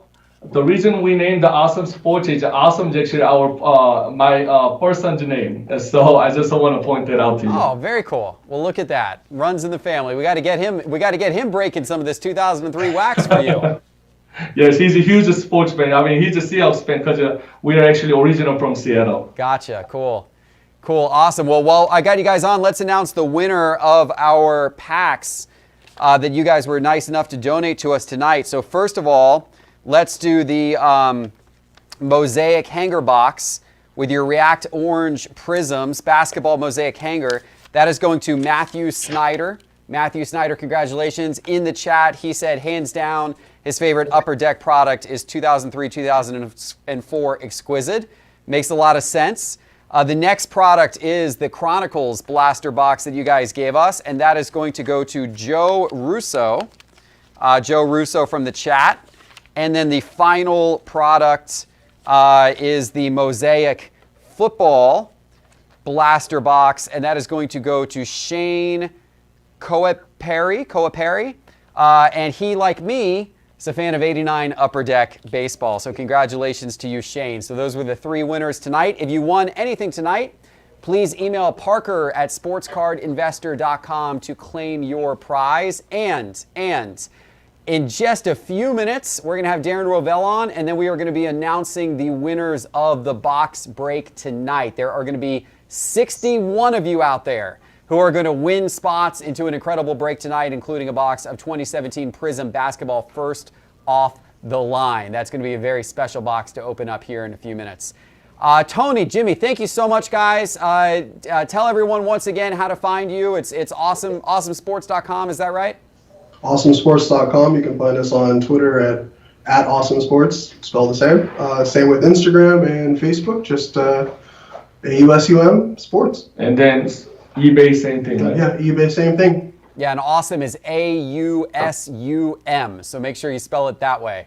Appreciate it, guys. Thanks for coming on the virtual. Thank you for doing such a great job of giving us some wax deals tonight. We really appreciate it. Take care. Thank you. Thanks for having us. Absolutely. All right, and so as I stood here interviewing Tony and Jimmy and seeing all that awesome, amazing wax, a lot of that was classic wax from 2003. Another classic year of wax, even more expensive than those 2003 products, is if you go back to 1986 Fleer, and then you can go hunting for beauties like this. This artwork was created by Jay Geeker Studio in collaboration with us here at Sports Card Investor. We are big fans of Jay Geeker Studio, and we are also big fans of this Jordan painting, which is now available for you. If you would like to purchase this painting in this format or a smaller format available for your home, you can find out more information by going to sportscardinvestor.com and clicking on Store in the main menu bar. Let's take a look now.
All right, everybody. Hopefully you've had a chance to check out that new Sports Card Investor app by now. I'm looking at the app right now. It tells me that the #1 trending card today is Jalen Hurts 2020 Prism Base Card. And I can simply swipe over to see #2 is Baker Mayfield, #3 Zion, and #4 is DeAndre Ayton. And if I was perhaps interested in shopping for DeAndre Ayton, all I have to do is swipe up right there, see all of his best deals on eBay sorted by price, so you know that's the very cheapest card of PSA 10 available right now on the market. You can also check recent sales, you can check sales charts, and the best thing is this is all available to you for free. 100% for free. This is a totally different thing than Market Movers, and this is 100% free. All you have to do is go to the App Store and download the brand new Sports Card Investor app. Search for Sports Card Investor in the App Store. The data for that app is updated every single morning. So you're getting fresh data in that app every single day. All right, I'm excited, really, really excited here to bring on our next guest. I've been following him for many, many years, and I'm love watching his exploits in the sports card and sports memorabilia world. Let's bring Darren Rovell on to the virtual holiday. There we are. Welcome, Darren, to the show. Hey, Jeff. How are you? I'm doing great, man. And, I mentioned you. I've been a fan of yours since the CNBC Sports Business Reports. You were kind of, I think, were you the first reporter that really was dedicated to covering the business side of sports? Well, when I started in 2000 at ESPN, I was probably the first national reporter. So much like the sports card world, where I think there's not enough people like you, there were just not enough people like me covering the business of sports. And I'd like to think that, like you perhaps, that I had some sort of impact on fans wanting to be involved in understanding the business side of sports. I think eventually it just evolved to the fact that if you didn't understand your owner's capacity to spend and how much they were worth, or you didn't understand how trades were, you were just an idiot fan. So people had to kind of learn the business of sports, and I'm happy that I was kind of part of that ride. I've loved covering it for the last 20 years. Yeah, you were on the early cutting edge. I guess it was probably ESPN then I saw. When were you with CNBC? I was at ESPN for 6 years. Okay. Then I went from being the geek at the sports network to the cool guy at the business network. Okay, right. So I did that for 6 years, and then I went back to ESPN for another 6. Okay. So, Yeah. but pretty much just covering the same thing. And throughout the whole time, covering memorabilia, and I never stopped collecting. Yeah, and you are indeed a big collector, and I know many of you out there, I think a couple million of you follow Darren Rovell on Twitter, so you are exposed to a lot of the memorabilia he loves to collect. We're going to see some of it here in just a couple of minutes, and he's got some super, super unique stuff, which we're excited to see. And we're thrilled to have you as our special breaker tonight as well. It's going to be a lot of fun. How did you get into collecting? Well, in 1985, 86, I was pretty much a 7 or 8 year old kid, going to bowling alleys, going to hotel lobbies, where they had these card shows. And the energy, especially leading up to really 1989, I noticed you guys talked about Ken Griffey Jr., leading up to the national shows in Anaheim. There was just so much energy in the space. I remember, just hurtling as soon as I got in, trying to be the first one to get to a table to get the Billy Ripken F-Face bat era card. And, there was just so much energy at the time. And I think you don't really leave it. It never leaves your head. I got out in 92. Just as a result of many of my friends did. It was clearly the junk wax era. It was clearly Upper Deck said there was limited edition, and what was limited edition, right? There were those Ken Griffey Juniors were like basically running off the back to pay for pieces of pizza, being used as cash. So and then I just didn't get back into the cards necessarily. I did cover it though. And, I was just listening to the awesome guys, and every single box on that table I was given for free to review at the time by, the Upper Decks, the Tops of the world. So I opened all of those because I was reviewing it. It wouldn't be like they weren't necessarily mine. They were, it was given to me by the card companies. But I was in the room when the Cleveland Cavaliers got the rights to LeBron James in the actual ping pong ballroom, because at the time there was obviously a bunch of people saying, well, they're going to rig it for Cleveland. I could tell you the 4 ping pong balls came up and it was matched to Cleveland, and what an amazing story. So I've felt fortunate kind of being able to cover memorabilia while doing memorabilia myself, as well as doing the business side of sports. And I've interviewed LeBron probably 15 times and Jordan 5 times, and it's been awesome. It's been a good time. Yeah, that's been an incredible run. And throughout this, you've been, I know, collecting memorabilia. Do you ever sell any of it, or do you just amass this collection that's getting bigger and bigger? I sell when I feel like I am buying a lot and I need to just, get more money. I don't ever feel like I'm under pressure to sell. And I would say that, that's something that I hope collectors put themselves in the position to do. Now, a lot of it has to do with your money, but a lot of it also has to do with your bankroll. I would just tell people, just spend responsibly. Don't take your Robinhood paper gains and, then use a credit card and spend a ton of money. I know there are cards that skew younger, where people, like the Doncic cards, I think probably people skew younger. And because of that, I think there's people who are under pressure to sell a little bit more. So there's nothing wrong with selling. I'm just saying spend what you have, and be in a position where you never have to sell. I know that you follow trends, and people say, hey, I'm going to follow this player and I'm going to keep him for the long term. I'm going to hold them for 15 years. Or there's so many factors that go on, including your own personal finances, that it's hard to be just like a player IPO that everyone's talking about. Player plays well, therefore my card goes up. There's a lot of other factors. But I would say just be careful with what you spend, and really, hopefully you love what you're buying. That's the number one rule. I know that people are getting into the idea of like, oh, I have 30 slabs, all PSA 10 of the same. That's like the new thing, like to show how many slabs of the same exact valuable card you have. Okay, but there's exposure there too. Yeah, for sure there is. And it's, it's the difference between collecting or people who are trying to flip or speculate or invest, but they're trying to invest a specific way. But Jeff, you have to know what you're doing. Like, right. You have to tell me you're either a flipper or you're a collector. Where are you and what are you doing? And often you can't be a bunch of them. You should know in your head what you are. Well, I would say that when you're making purchases, at least with the product you're getting, you should know which category it's falling into for you mentally, right? So, Yes. For me, I have a very large Tim Tebow collection, which in no way, shape, or form do I consider to be an investment. I am literally buying his Bowman firsts and his, those types of things. There's no reason to be buying a Tim Tebow Bowman first. I mean, the guy is probably never going to see the major league field at this point in time. I mean, he's too old to ever actually accomplish something. He'll be in good position. Well, yes. Well, for a little bit, right? I mean, it will be a little blip. It will be perhaps more of a publicity stunt than anything, which harms me to say because I absolutely love Tim Tebow, being a Florida Gator guy. But but anyway. But I know when I'm looking at Tim Tebow cards, when I'm buying Tim Tebow cards, I know I'm buying them strictly for a personal collecting. I'm not even concerned about the price or the value or where they could go. It just for me is something I love, and I want to buy. Other players, I'm speculating, I'm taking a chance. I don't have a personal connection to RJ Barrett, but I'm buying RJ Barrett cards because I'm interested to see what he can do in the Knicks' new offense this season, or that type of thing. I actually know a guy who was at ESPN and now he's moved on to BetMGM, Ryan Spoon, who I think he has like a inordinate amount of one-of-ones for RJ Barrett.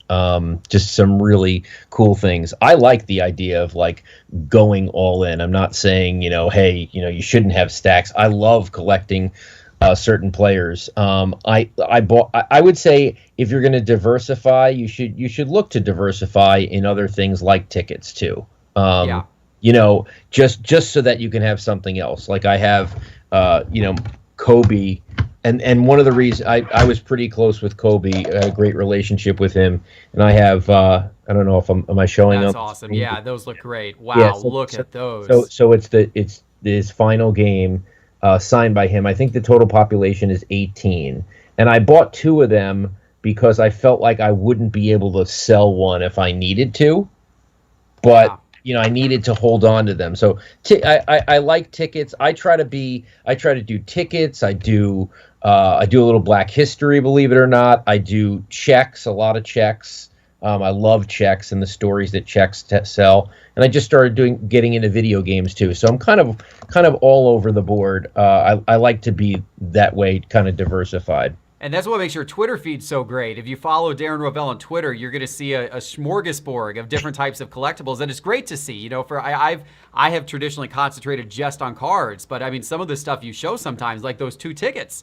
I mean that's absolutely incredible, and anyone out there would love to hold a piece of history like that. I mean that's really, really wild.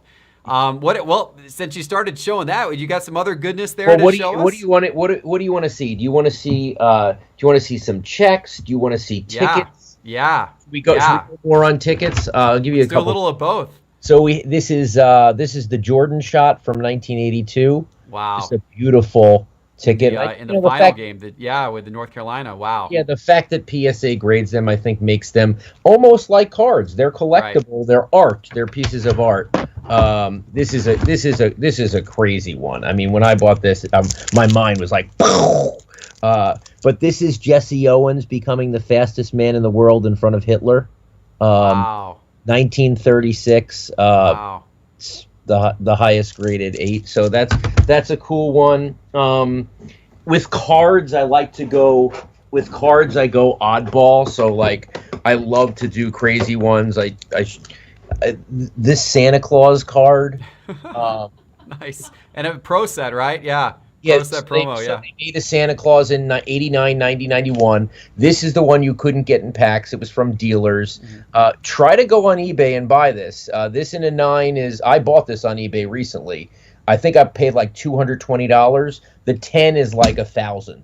Wow. Of Santa Claus. Santa Claus can't, he can't get arrested for drunk driving and his reputation go down the hill. There you go. And then, I was telling your producer Kelly that, there's so much that I like in the range of $100 to $300 that I think are like iconic Jordan cards that are just so fun. Like I'm a Long Island guy, so Entenmann's meant a lot to me. So this was a set in '87 and '88 that the Bulls gave out. Entenmann set. It was the entire set. You know, what's great is not only do you have a dunking Jordan, but you have a skinny Charles Barkley who's just looking on. Got to be careful because it's blank back and there's a lot of fakes of these. So make sure when you're buying it on eBay, get the PSA. You get it in a PSA, and even things non-traditional like the Jordan from the starting lineup. You know, I like this card. I think it's cool. So get what you like. So that's some of the cards. And then from on the check standpoint, I got checks all over the board. I got this is an interesting one. I have so when Ty Cobb retired, he was the richest player in the world who had ever retired, but he was worth $30 million because he had known Roy Pemberton, who was the founder of Coca-Cola.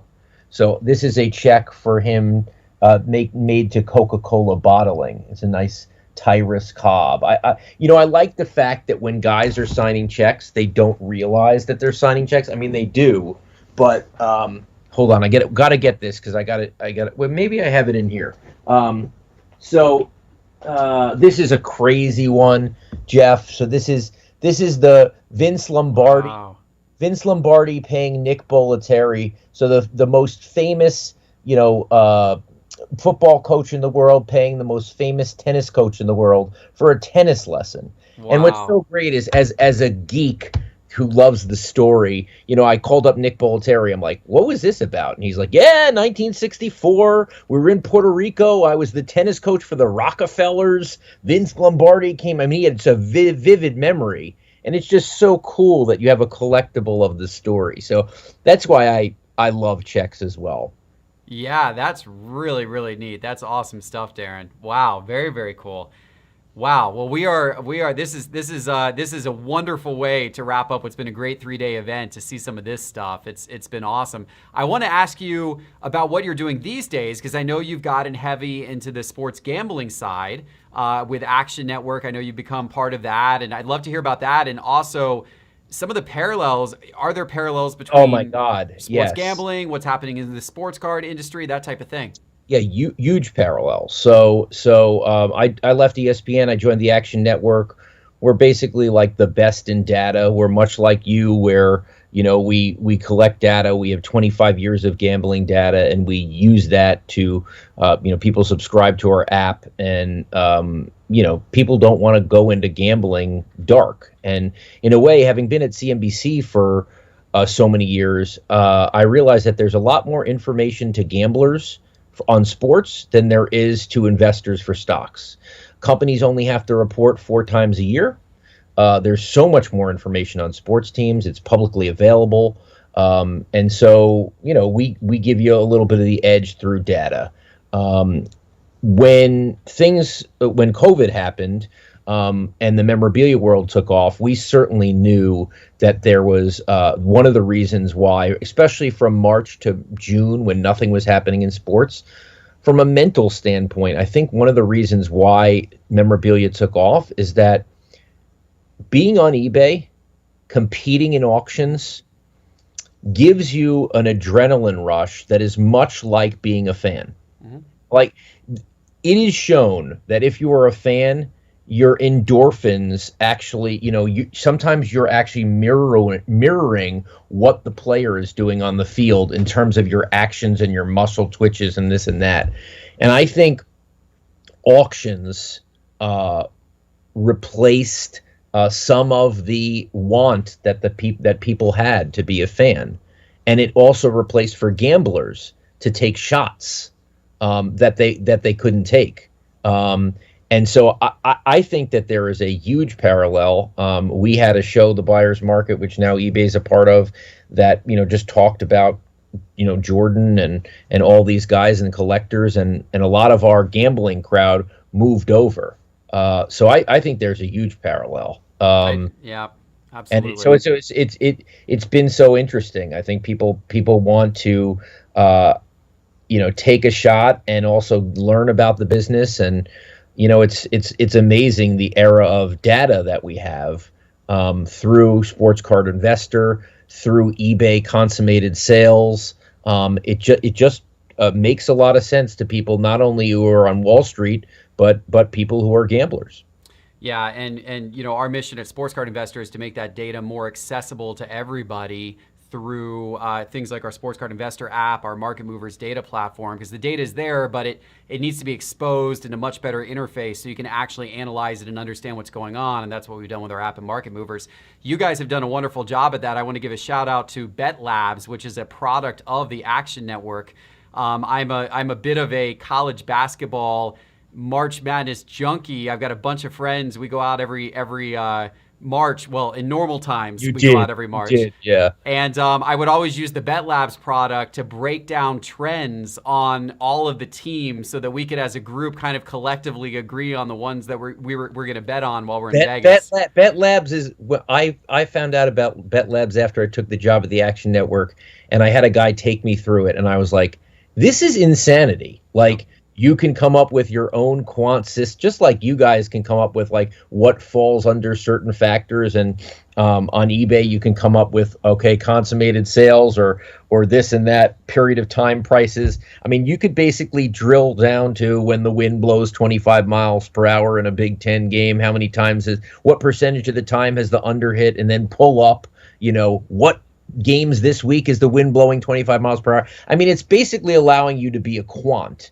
And eventually it'd be nice one day if you could just, bet that automatically. I could see that coming, where you could come up with a system that hits enough that you'd be a successful gambler, and then, it could just be bet automatically. That would be kind of cool. But, we're proud of those tools because no one wants to guess whether it's investing in sports cards or gambling or in the stock market. You always strive to be educated. You want to be educated.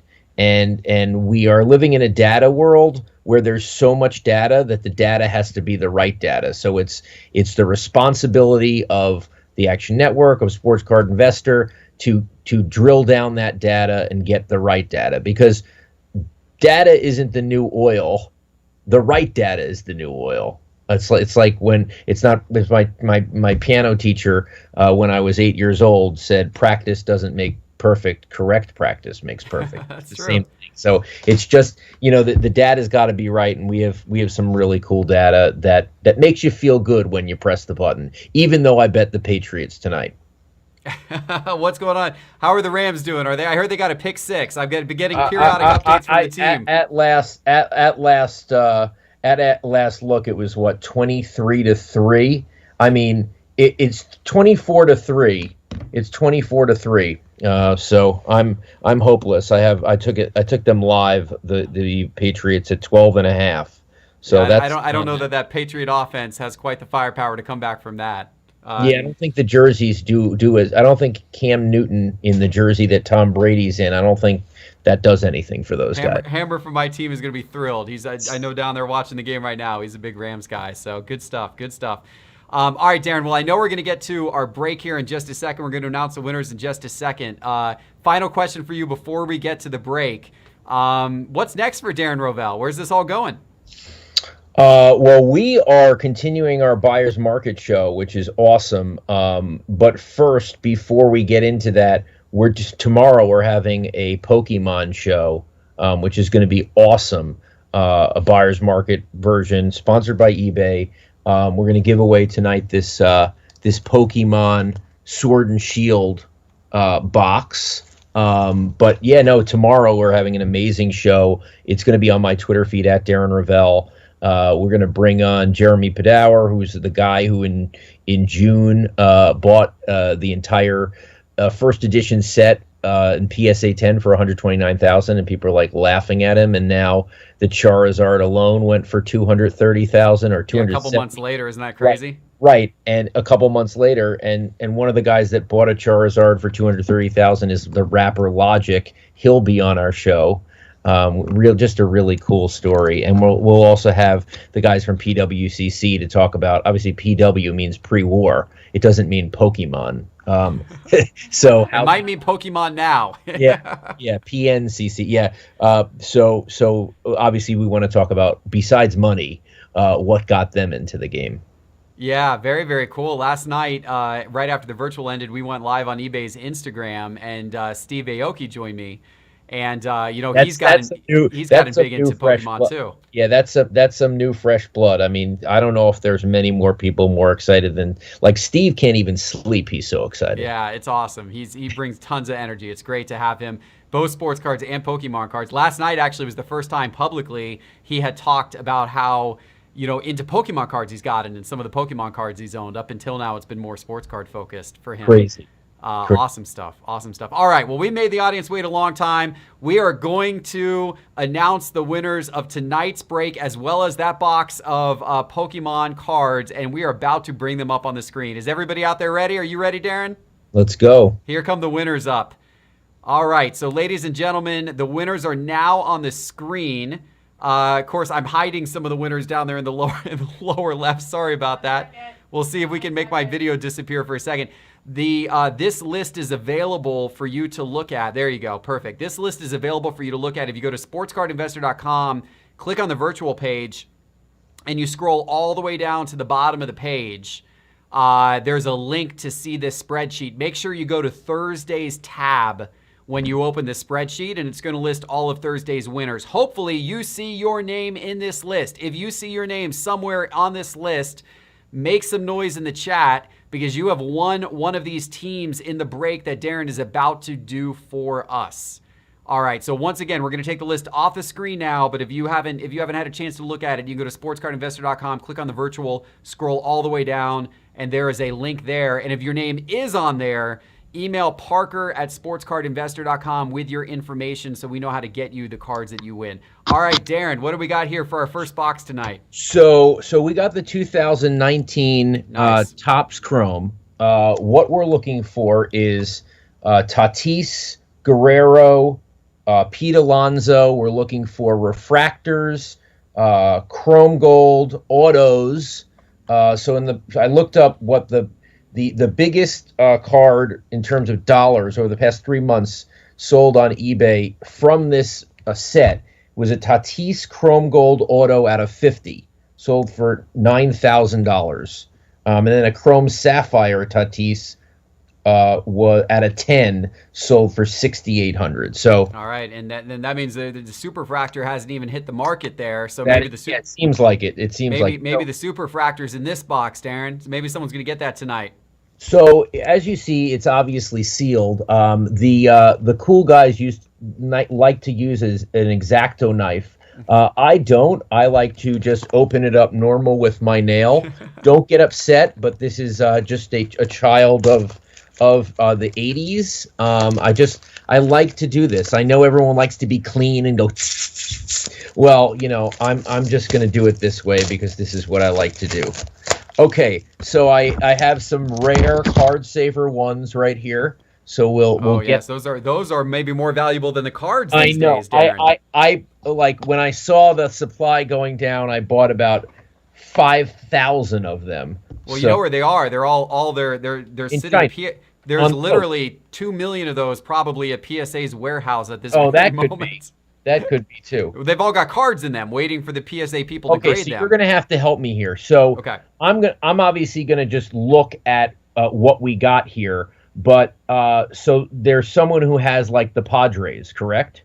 Yes, we got different team. Yeah, different people have different. So any major hit, we'll call up that person's name for anything super significant. Got it. That's where I need you. Okay, so we're going to open this up. So here we go. So we have Miguel Cabrera.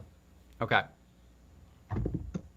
We have Astudillo Williams. Yep. Okay. Oh, here we go. We got a Dakota Hudson. That's some sort of refractor. Yep. That's is that an X-Fractor or is that a prism?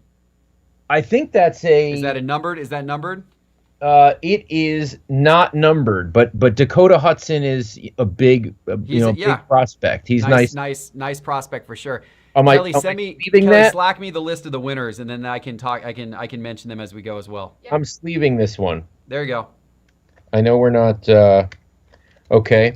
Let's see. And we have Robinson Cano. Nice. Oh God. Can I bend him live on air? No, I know that someone has the Mets, and I will respect that, but not really happy with that man right now. All right. Ooh, I got a future star here. Cool. Look at that. Isaiah Kiner Falefa. I don't even know him. Very nice looking card. But it seems like does it seem like that has too much bottom there? It seems like that's got a little extra bottom there. Yeah. All right, we'll put that away. So whoever has the Rangers, there's your future star. I remember the first time there were future stars, the 1987 top set. Yes, those were really cool. It actually very similar design to that with a little star and the little exactly. swoop. I think the Bo Jackson from 87 Tops was a future star, if I remember. No. Was it not? No. Well, you would know. You're more the authority. That was he had an 86 Tops traded. He had a cup. The cup. He had the rookie cup, I believe. Okay. Am I confusing the future star for the rookie cup? Well, I don't think Bo Jackson was a. I don't know, Darren. I think Bo Jackson was a future star in 87 Tops. He was? I don't know. I'm not sure. You seem very confident in your answer. I was confident in my answer.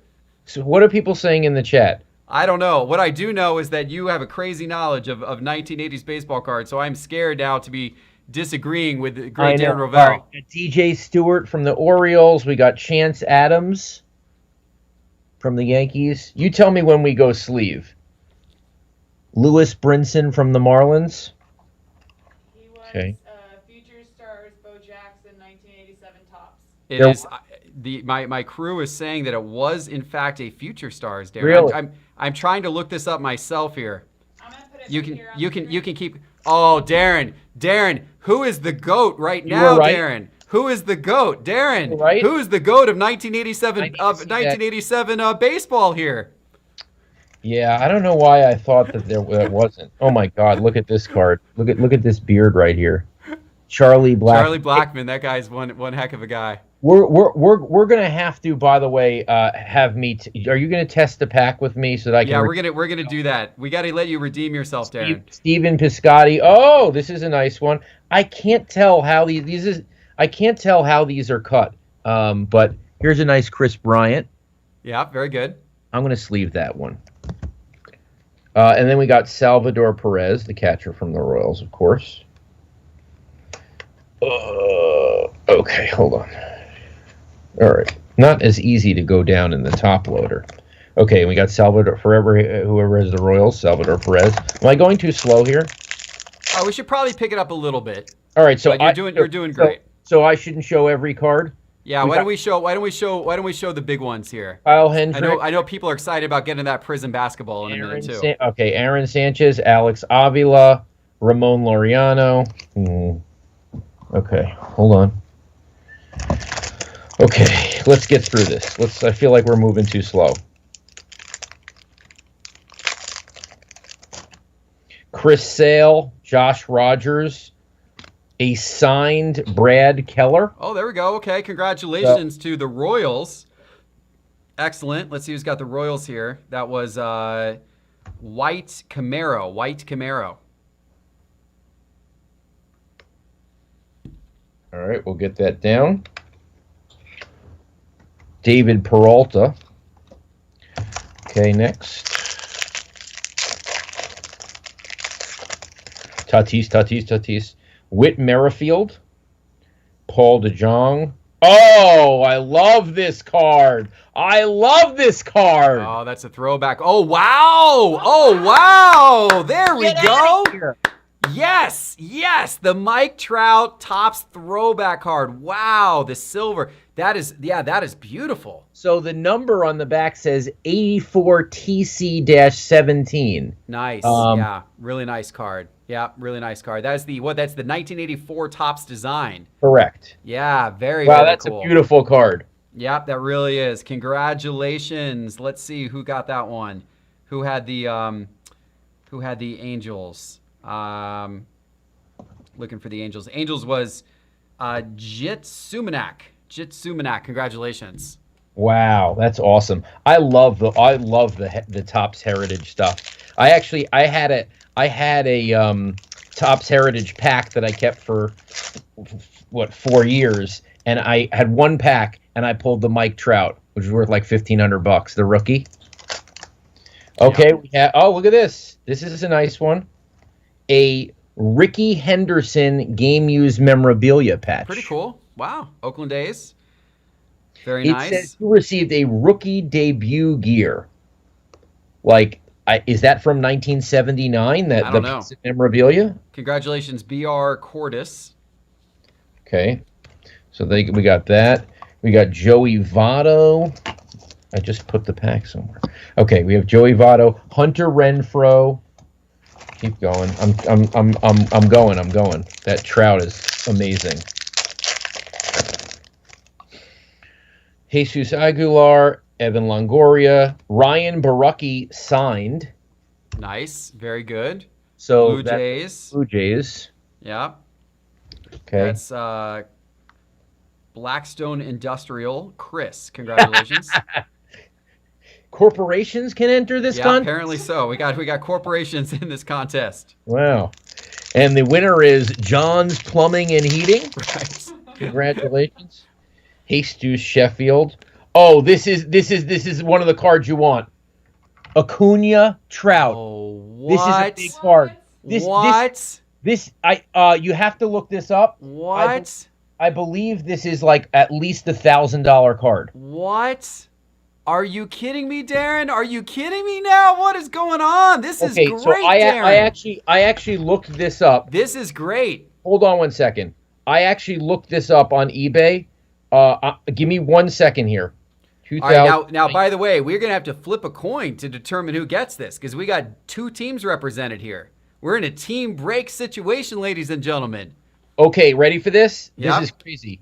So in a 10, this card sold on eBay. I saw this. Hold on. I swear I saw this. There it is. Now, I don't know if you have distilled it. It was $2,000 or best offer.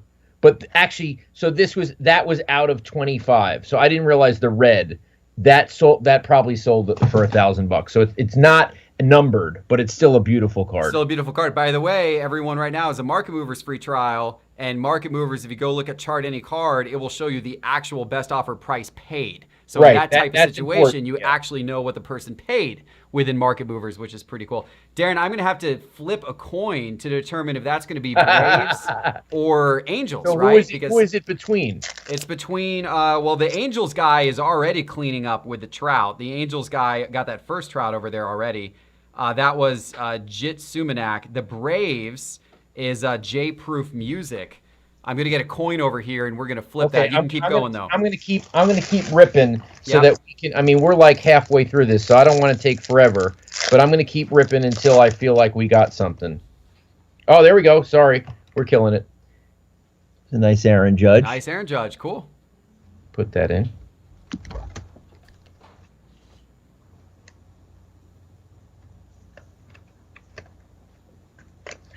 Okay. We got a future star, Sandy Alcantara. Nice. You gotta put it. These do look a little heavy on the bottom. The future stars in general. You never know what you should consider to be centered or not, depending on. But okay.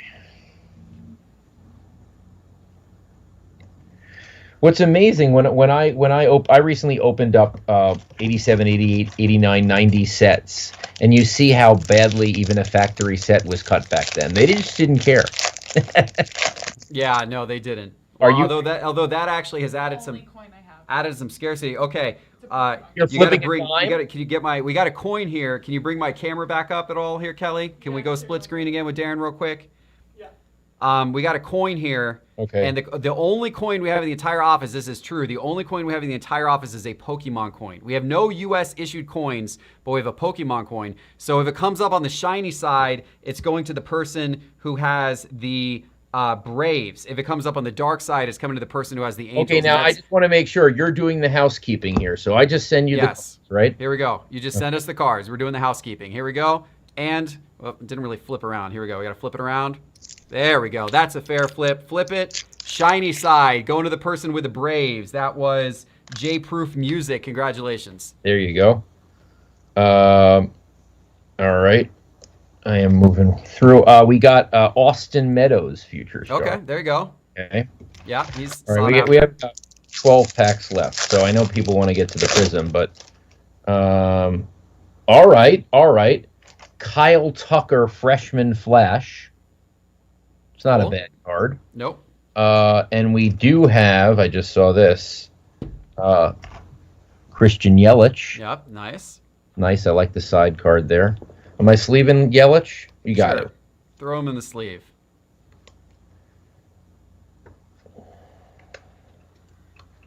All right, here we go.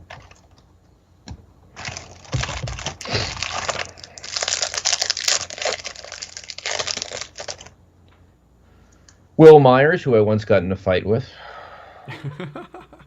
We'll save that story for another time. No, actually, we shouldn't. It's a great story. I hated how he signed his name on a card. So you got into a fight with him? I tagged him on Twitter saying, you can't sign like that. It's garbage. This is a Kyle Wright orange. Yeah, that's a nice refractor card. Out of 25. Hey, our Atlanta Braves guy just took another step up. Congratulations, 13 Jake. out of 25. That's a good one. It's a nice box of Topps Chrome. What's going on here, Darren? It is. Did Topps send you one of their special ones out eBay? I know eBay's provided these boxes, got it by from the the way. guys at Layton Sports Cards, yeah. Yeah, right. eBay So helped it was facilitate directly it. from Topps. But I will tell you, when they've sent me stuff, they obviously try to load it just to Stuff it all in there. So our virtual watchers tonight can get some good stuff for sure. Oh, there was a fat piece of cardboard at the bottom. I was wondering why this was like quicksand. I'm like, I think I've opened about 25 packs.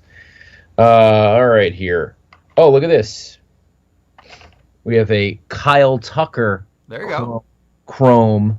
Nice. Astros. That's really good. Astros are doing now well as well. Congratulations. I'm not going to say. Congratulations, LBH0829. That's a great one too. That's a great one. Okay, Luis Severino. All right, I actually want to take this. I got to put this Freshman Flash in a. Okay, we have 5 packs left, and then we will move on to the 17-18 Prism, where we're looking for obviously De'Aaron Fox, Jason Tatum, Donovan Mitchell, my boy Lonzo Ball. Shai Gilgeous-Alexander. God, I love that. Love his jersey. Actually, Gilgeous-Alexander was 2018. Oh, he was. Okay. He was. But Bam Adebayo's in 17 as Bam well. Adebayo. Okay. We got Jose Altuve. Nice. Well, not so nice for a lot of baseball fans, but you know. I know. We got Jacob deGrom. Come on. No support for that dude. My team has no support for that guy. All right. We haven't gotten a Tatis or a Guerrero. Oh, until this pack, Darren. That's the move. Was that the Karate Kid move there? A little bit. Yeah, that felt like Karate Sitting Kid. down. Less effective when I'm sitting down. Corey Seager. Chance Adams, Freshman Flash. All right. Trevor Bauer outage. Okay. All right, we have 1, 2, 3, 4 left. Okay, here we go.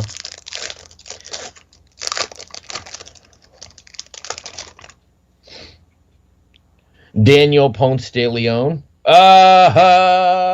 Oh, we got the Vlad Guerrero. Nice. All right, Blue Jays are doing really well too. Awesome.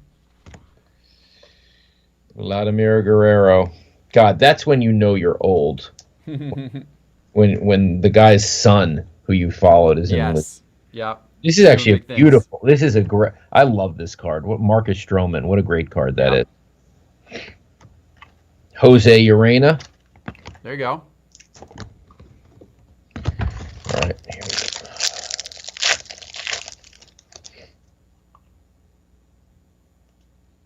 Wow! Wow! All right, what we got? What we got? Oh, Mookie Betts. Nice, nice. Man, we pulled the biggest. These 1984 cards have given us the biggest names. We got the two biggest names in baseball. Trout and Betts. That's cool. awesome. Congratulations to the Dodgers.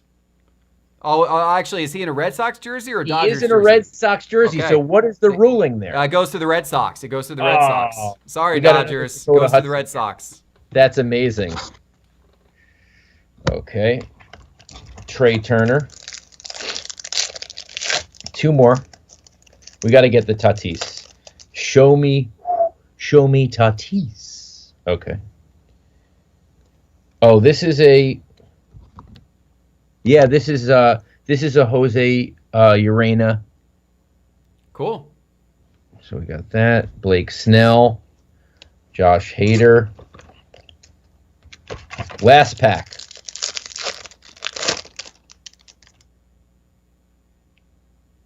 Oh, I thought we got another 84 chromage, and it was it said Justice. I thought we were getting a Verlander. It said Justice Sheffield. Mm. We got a nice Scherzer here. It's a nice Scherzer. Noah Syndergaard. Yeah. And that concludes our listen. That was a really good box of Topps Chrome. That was it really a great was. box. I'm gonna That was a move loaded box. create some more room for myself. All right, we're on to 2017 first off the line Prism basketball. And while you get that, I also want to congratulate the winner of the Pokemon. Let me get that person's name up as well, who won the Pokemon box. Make sure you watch tomorrow night 9:00 on my Twitter feed. Buyer's Market presented by eBay. By the way, these boxes are courtesy of eBay. Please watch. It's gonna be a great Pokemon show. Yeah, awesome, good. And I actually trying to find the Pokemon name. I don't have it in front of me, but go ahead and let's go on with the first of the line box, and my team will get me the Pokemon winner name. Okay, so first off the line, explain. Oh, you know what? Oh my gosh, you know what? This whole time I have been.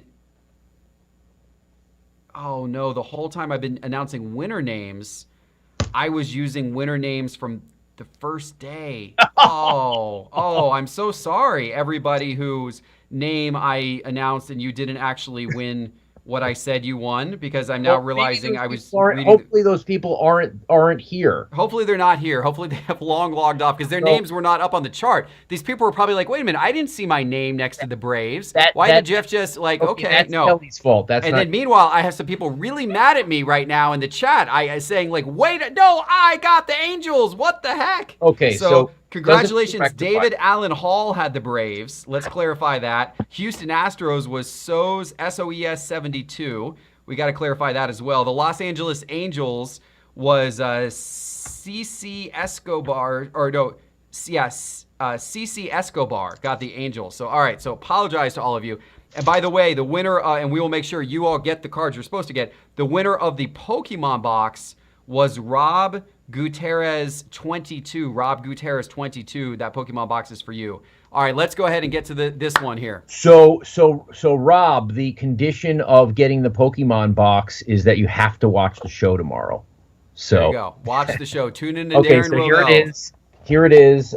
Just to show you the proof that it's. I didn't even know this first, to be honest with you, the first off the line.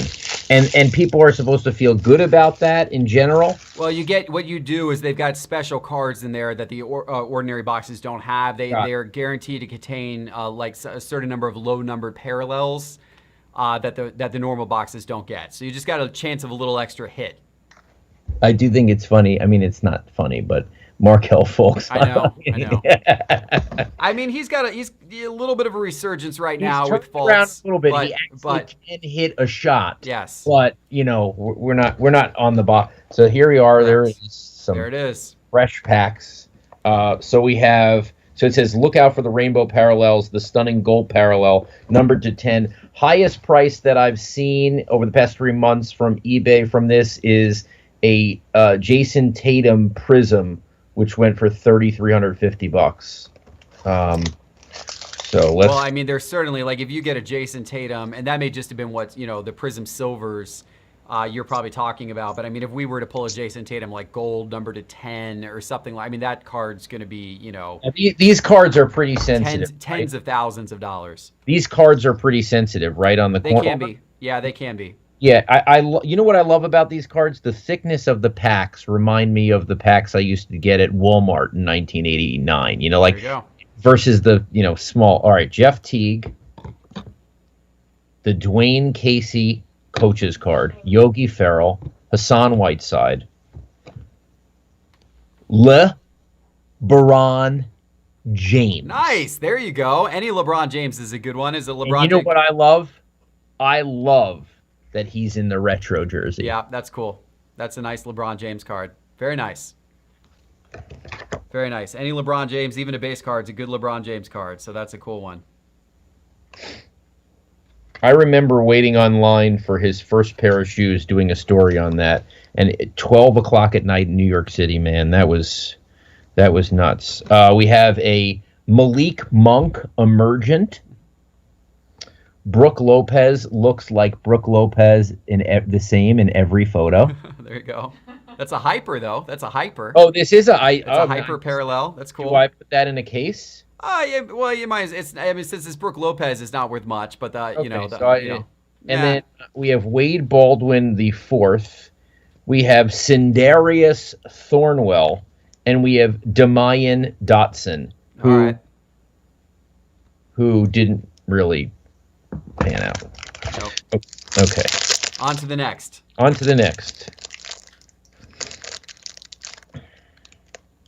Did you see any NBA players in your scholastic years, like in your high school years? Is there anyone in where you grew up that you saw who turned into an NBA player? No. I was from Florida, and football was mainly king. I mean, back then we didn't even have an NBA team. Right. The Magic came along a little later. So, no. I had Wally Serbiak played against my high school. He scored like 63 points with 4 guys guarding him. And I told my brother, that guy's going to be in the NBA. He goes, how do you know? I'm like, well, when no one was on him and he was warming up in the pregame, he hit pretty much every shot. Like, that's what NBA people do. There you go. All right, Marcus Smart, Earl Watson, Justin Jackson, Gary Harris, DeMarcus Cousins. Okay. Wow, this is like the coaches pack. I mean, I'd love to. I got a Stan Van Gundy in a PSA 10. Demayan Dotson, of course, is the greatest. This is 8 out of 8. I mean, oh wow. Well, yeah. I mean it's a low numbered nice card, not the most sought after rookie, but it's a low numbered card, 8 out of 8. It's nice. Jordan Clarkson, Darren Collison, Georgie Dieng, Jason Tatum. Yes, we got a Tatum. Show it. Nice. Oh, it's a silver. We got a silver Jason Tatum, everybody. That's a silver Jason Tatum. That is a huge hit. Look at that. Perfect. Oh, that's perfectly centered. Oh, look at that, Darren. We just got a perfectly centered Jason Tatum silver. I better really be careful with this. You got to be real careful with that one, Darren. What are some prices on this thing? Oh, well, I tell you what, we can go into the Sports Card Investor app, and it will tell us in just a minute. But let me announce the winner of that. I don't love the lower left corner, but maybe there's something to be done there.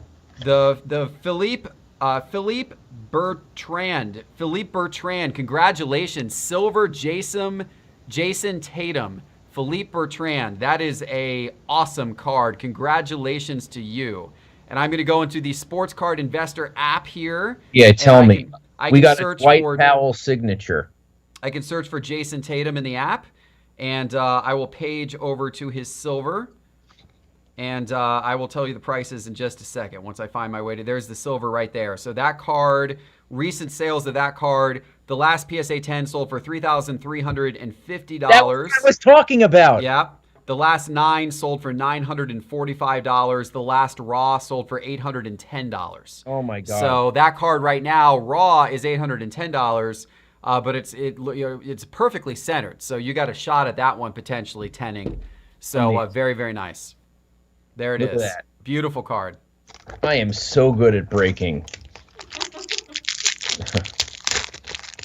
All right, here we go. Let's get something wacky. It's 11:30.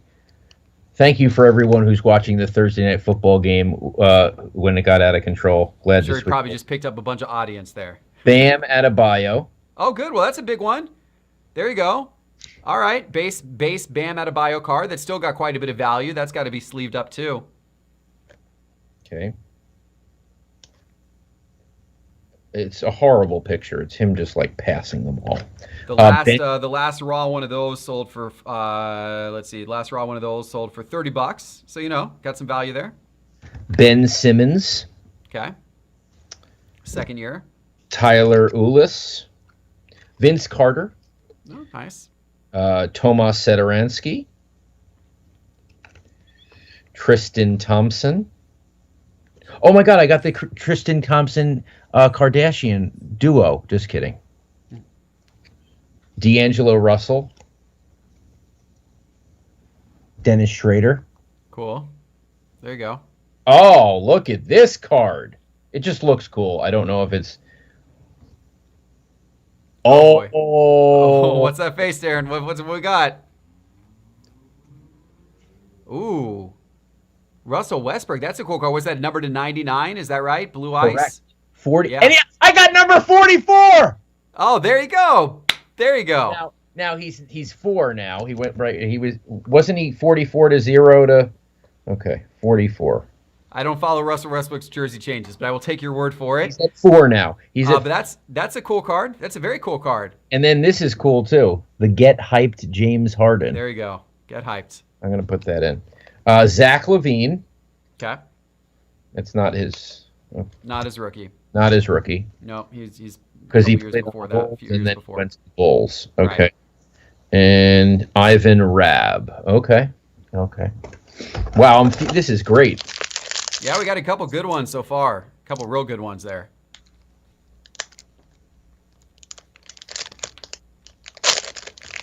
Okay, here we go. Marquise Chris, George Hill, Frank Vogel. I think I'm pretty much getting everyone I need to get. Oh, Donovan Mitchell. Look at that. Yes, good job. You are getting everybody you need to get. Oh. Very nice Donovan Mitchell base Prism card. Excellent. Good work, Darren. Good work. Got to look. I'm going to use the Market Movers app. Type in Donovan Mitchell. See what that bad boy was worth there. Very good.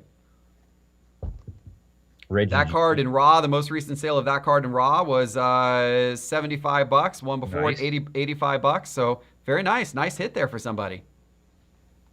Okay. Now who's the one we're missing? Maybe Lonzo Ball, maybe De'Aaron Fox. There you go, Lonzo Ball, emergent, very nice. I got a David Fizdale silver prism. I'm killing the coaches.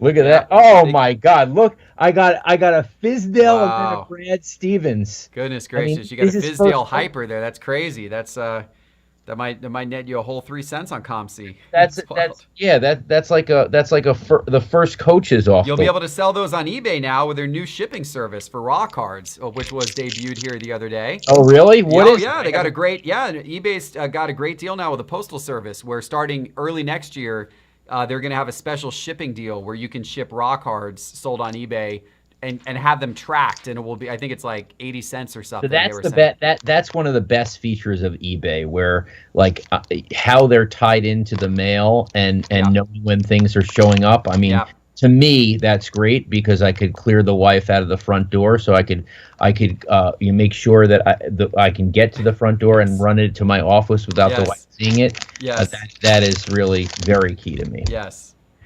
Norman Powell, J.J. Barea, Carl White, Evan Fournier, Maurice Harkless, Mike Muscade. This is a horrible pack. Wilson Chandler, John Wall Fundamentals, Josh Jackson, with the Fro.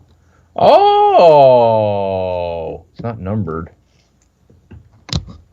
Eric Bledsoe. Okay. It's not a bad card. I think that's a Ruby Wave. They call that. I did just get Kyle Kuzma, but that's not here. It's the Kyle Kuzma card. Yeah. All right. Well, that's a decent one for sure. We'll put that away. And we have 1, 2, 3, 4, 5, 6, 7 packs left. So we got to close out the virtual by midnight for sure, Eastern time. There you go. Yes, we do. You're still gonna let me redeem myself for that Bo Jackson mistake. All right, we will. We'll at the end we'll do a card challenge for you. Okay. Quinn Snyder. I think I have all the coaches.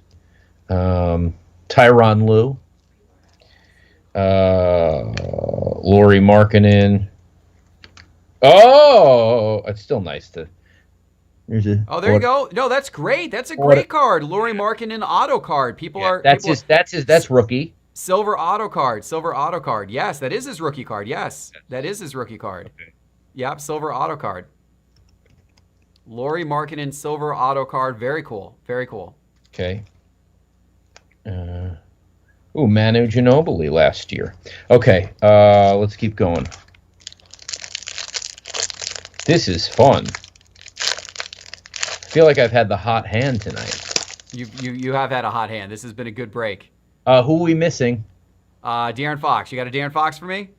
I got a De'Aaron. Oh, baby, De'Aaron Fox. Wow, this is the entire draft class here. What's going on? Yes, I do. Congratulations to whoever's got the Sacramento Kings.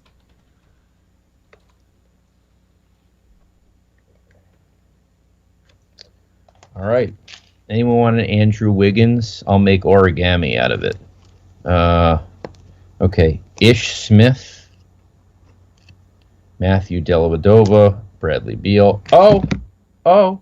Who wants more De'Aaron Fox? We got another De'Aaron Fox. There you go. De'Aaron Fox Emergence. Very, very nice. Very, very nice.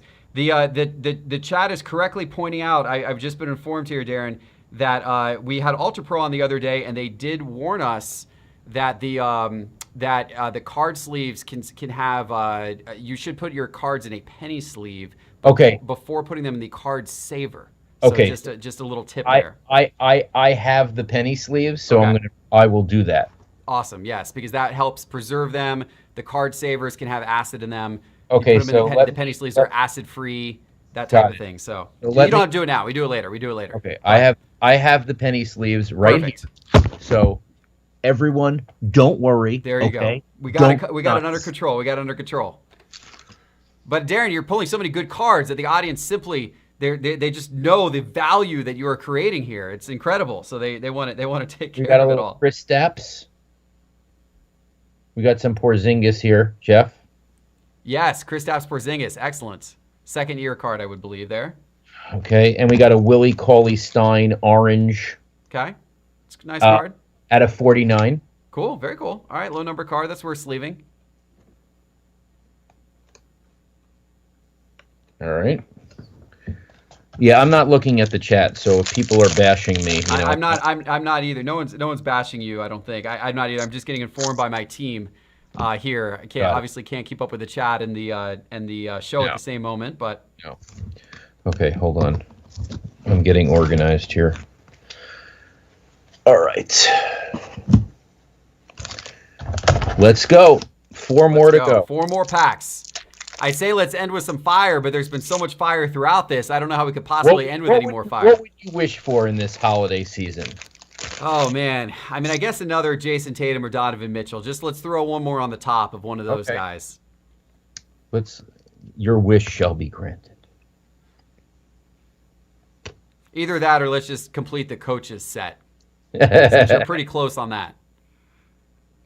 We just need like a Flip Saunders, Willie and we got a Hernandez complete coaches Gomez. set. We got to get a Popovich in there too.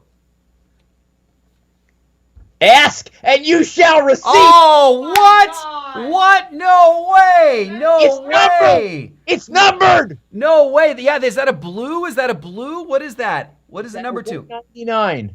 Yes, it is a blue Donovan. That is a huge hit. That is a massive, massive hit, Darren. That is a massive hit. Goodness gracious. Wow.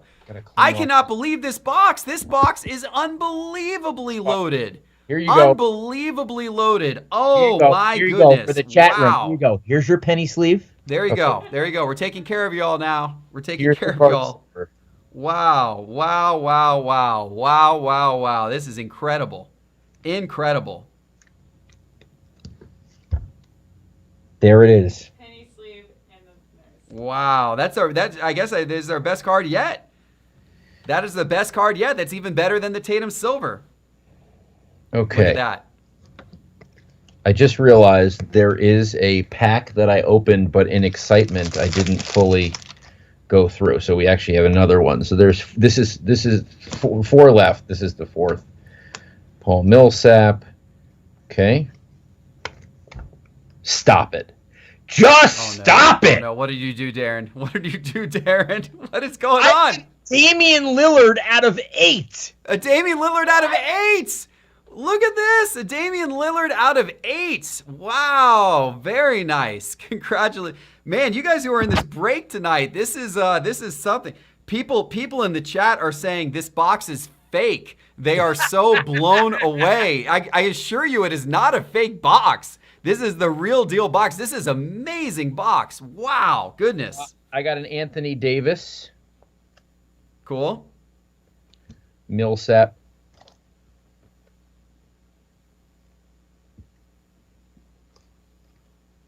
A Giannis. Giannis. Very nice. Very nice. Oh, I'm going to keep these out now just so that... Okay. And a Furkan Korkmaz. Oh, saving the best for last. Not really, but you know. I know. You weren't even going to trick me on that. Okay. Here we go. What else do you want? What else do you want? Oh, what can we ask for at this point? I guess we need another Jason Tatum at this point. We need another Jason Tatum. We need to sprinkle a Jason Tatum on top. Carl Anthony Towns. Seth Curry. Stanley Johnson, Otto Porter, Jason Kidd, Evan Turner,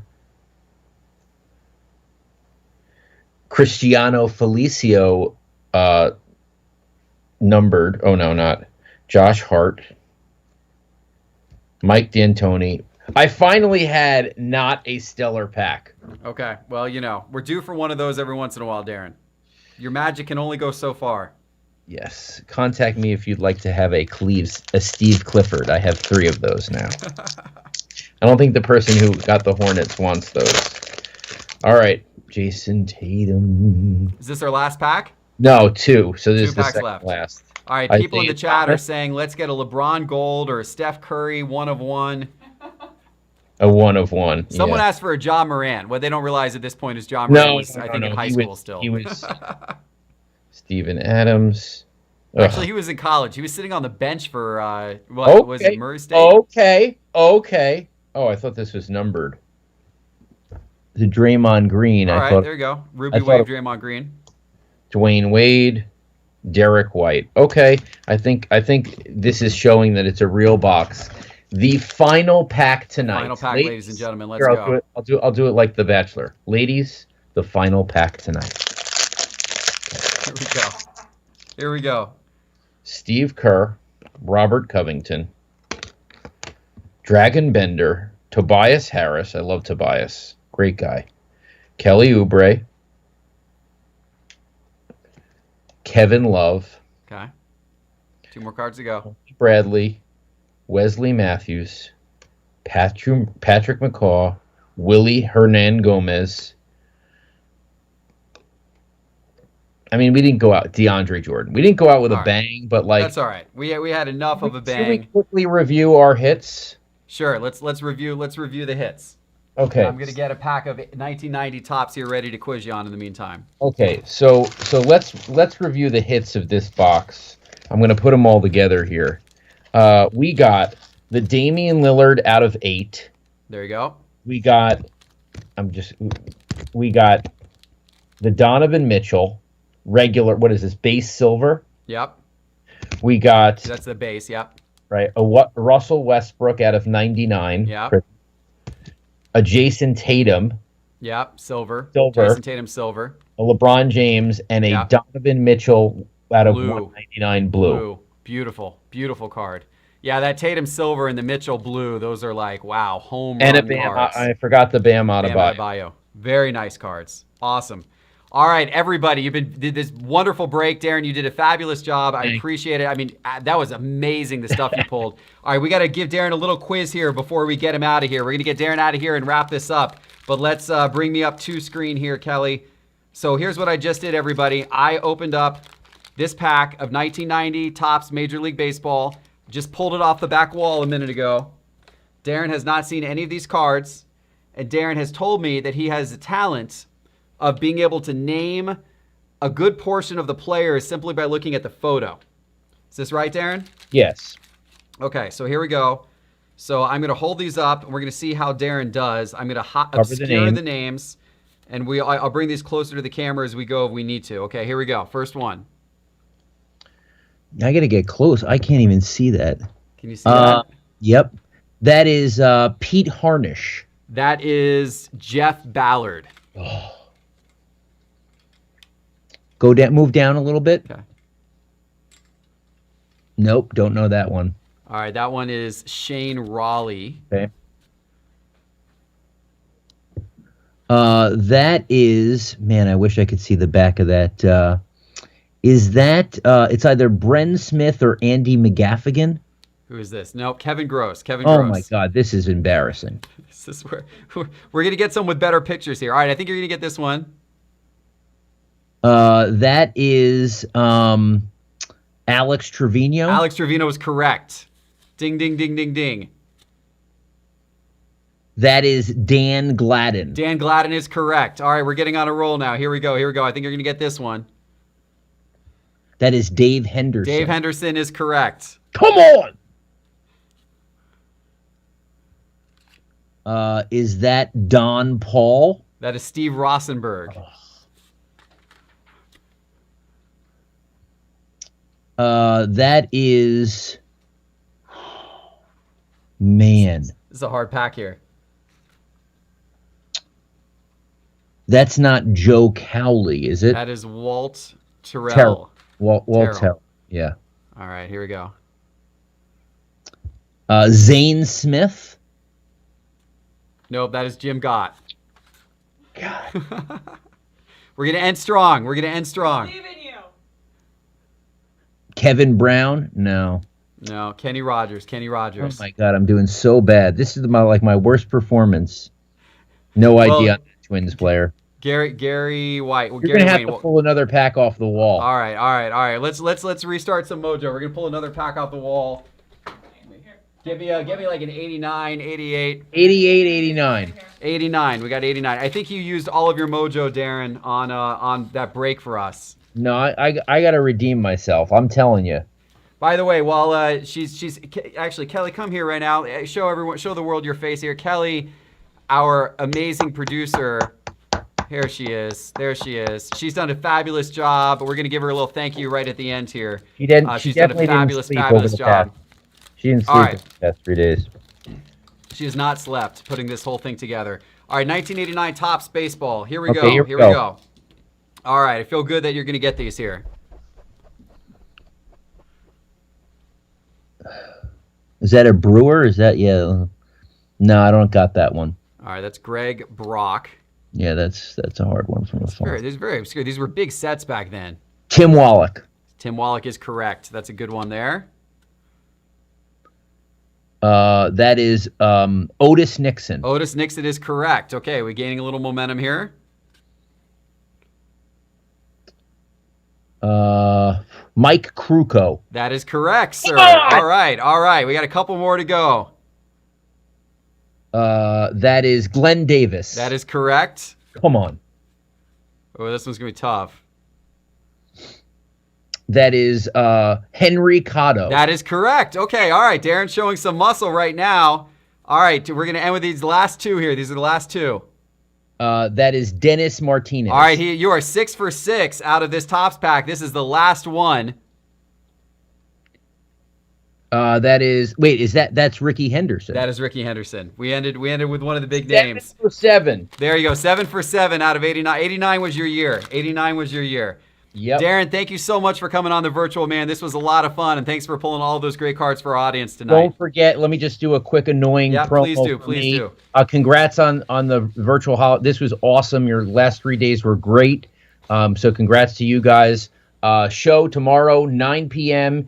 Eastern time on my Twitter feed, Buyer's Market presented by eBay. We are giving away, we are giving away a Charizard card. You can see it on my Twitter feed. But we'll have Logic, the rapper. We'll have a couple other people on the show. PWCC, Jeremy Padower. It's going to be great. 9 o'clock on my Twitter feed tomorrow. Pokemon. Follow Jeff. Darren. Absolutely, Darren. It's been great, man. Thank you so much. We'll tune in tomorrow for sure. Take care. Okay. All right, everybody, let's wrap up here with just a few final notes. Thank you all so much for watching this show. It has been awesome. I wanted to thank all of our great speakers. Nicole Colombo from eBay, breaking news on our first night, and I really want to thank eBay in general and give them a shout out for being such an amazing sponsor. All of those boxes, all of those wonderful cards were courtesy of eBay. Ultra Pro, Andre Dawson, Panini, DJ Ski, Jeremy Lee, Dr. James Beckett, Darren Rovell. Awesome guests. If you missed any of them, go back and watch the recordings from the last couple of days.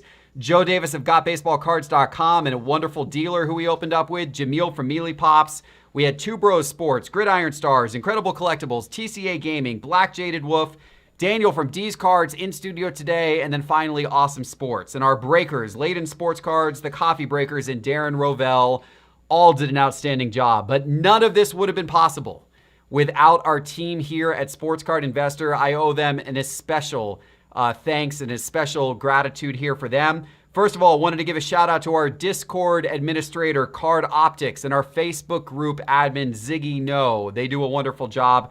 Our dev team, who has created the Market Movers product as well as the new Sports Card Investor app. You've got Tudor, Marcelo, Kaio, Armor, Erica, Blake, Logan, Brad, and Aaron King all have done a wonderful job. Our website manager, Mark Ransom, doing a great job. Don, here for our emotional support. Thank you, Don. Our show host, Amber, who you see on the channels every Thursday.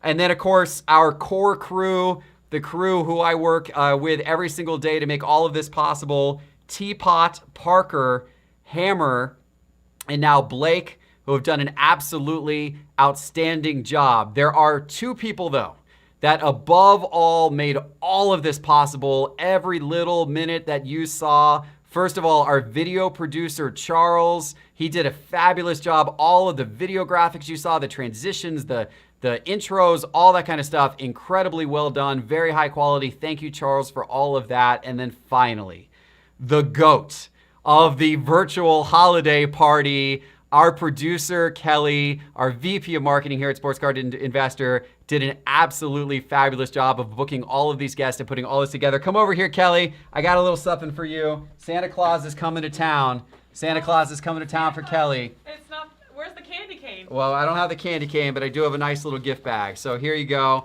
I know you are a fan of red wine, so you have one of the best in the world now in your possession. So that is a very special wine for you, Kelly. Awesome. I'm yes, excited. you should go guzzle all of that now. It's very well deserved. Thank you so much. But most of all, thanks to you for watching and being part of this. I cannot wait until we do the next virtual, and there will be a next virtual. We'll let you know when that is. I don't know right now, but what I do know is happy holidays. Happy holidays to each of you. Thank you for tuning in. Hope you have a great rest of your month and a great holiday. Thanks for being part of it. Until the next one, signing off. Take care, everybody.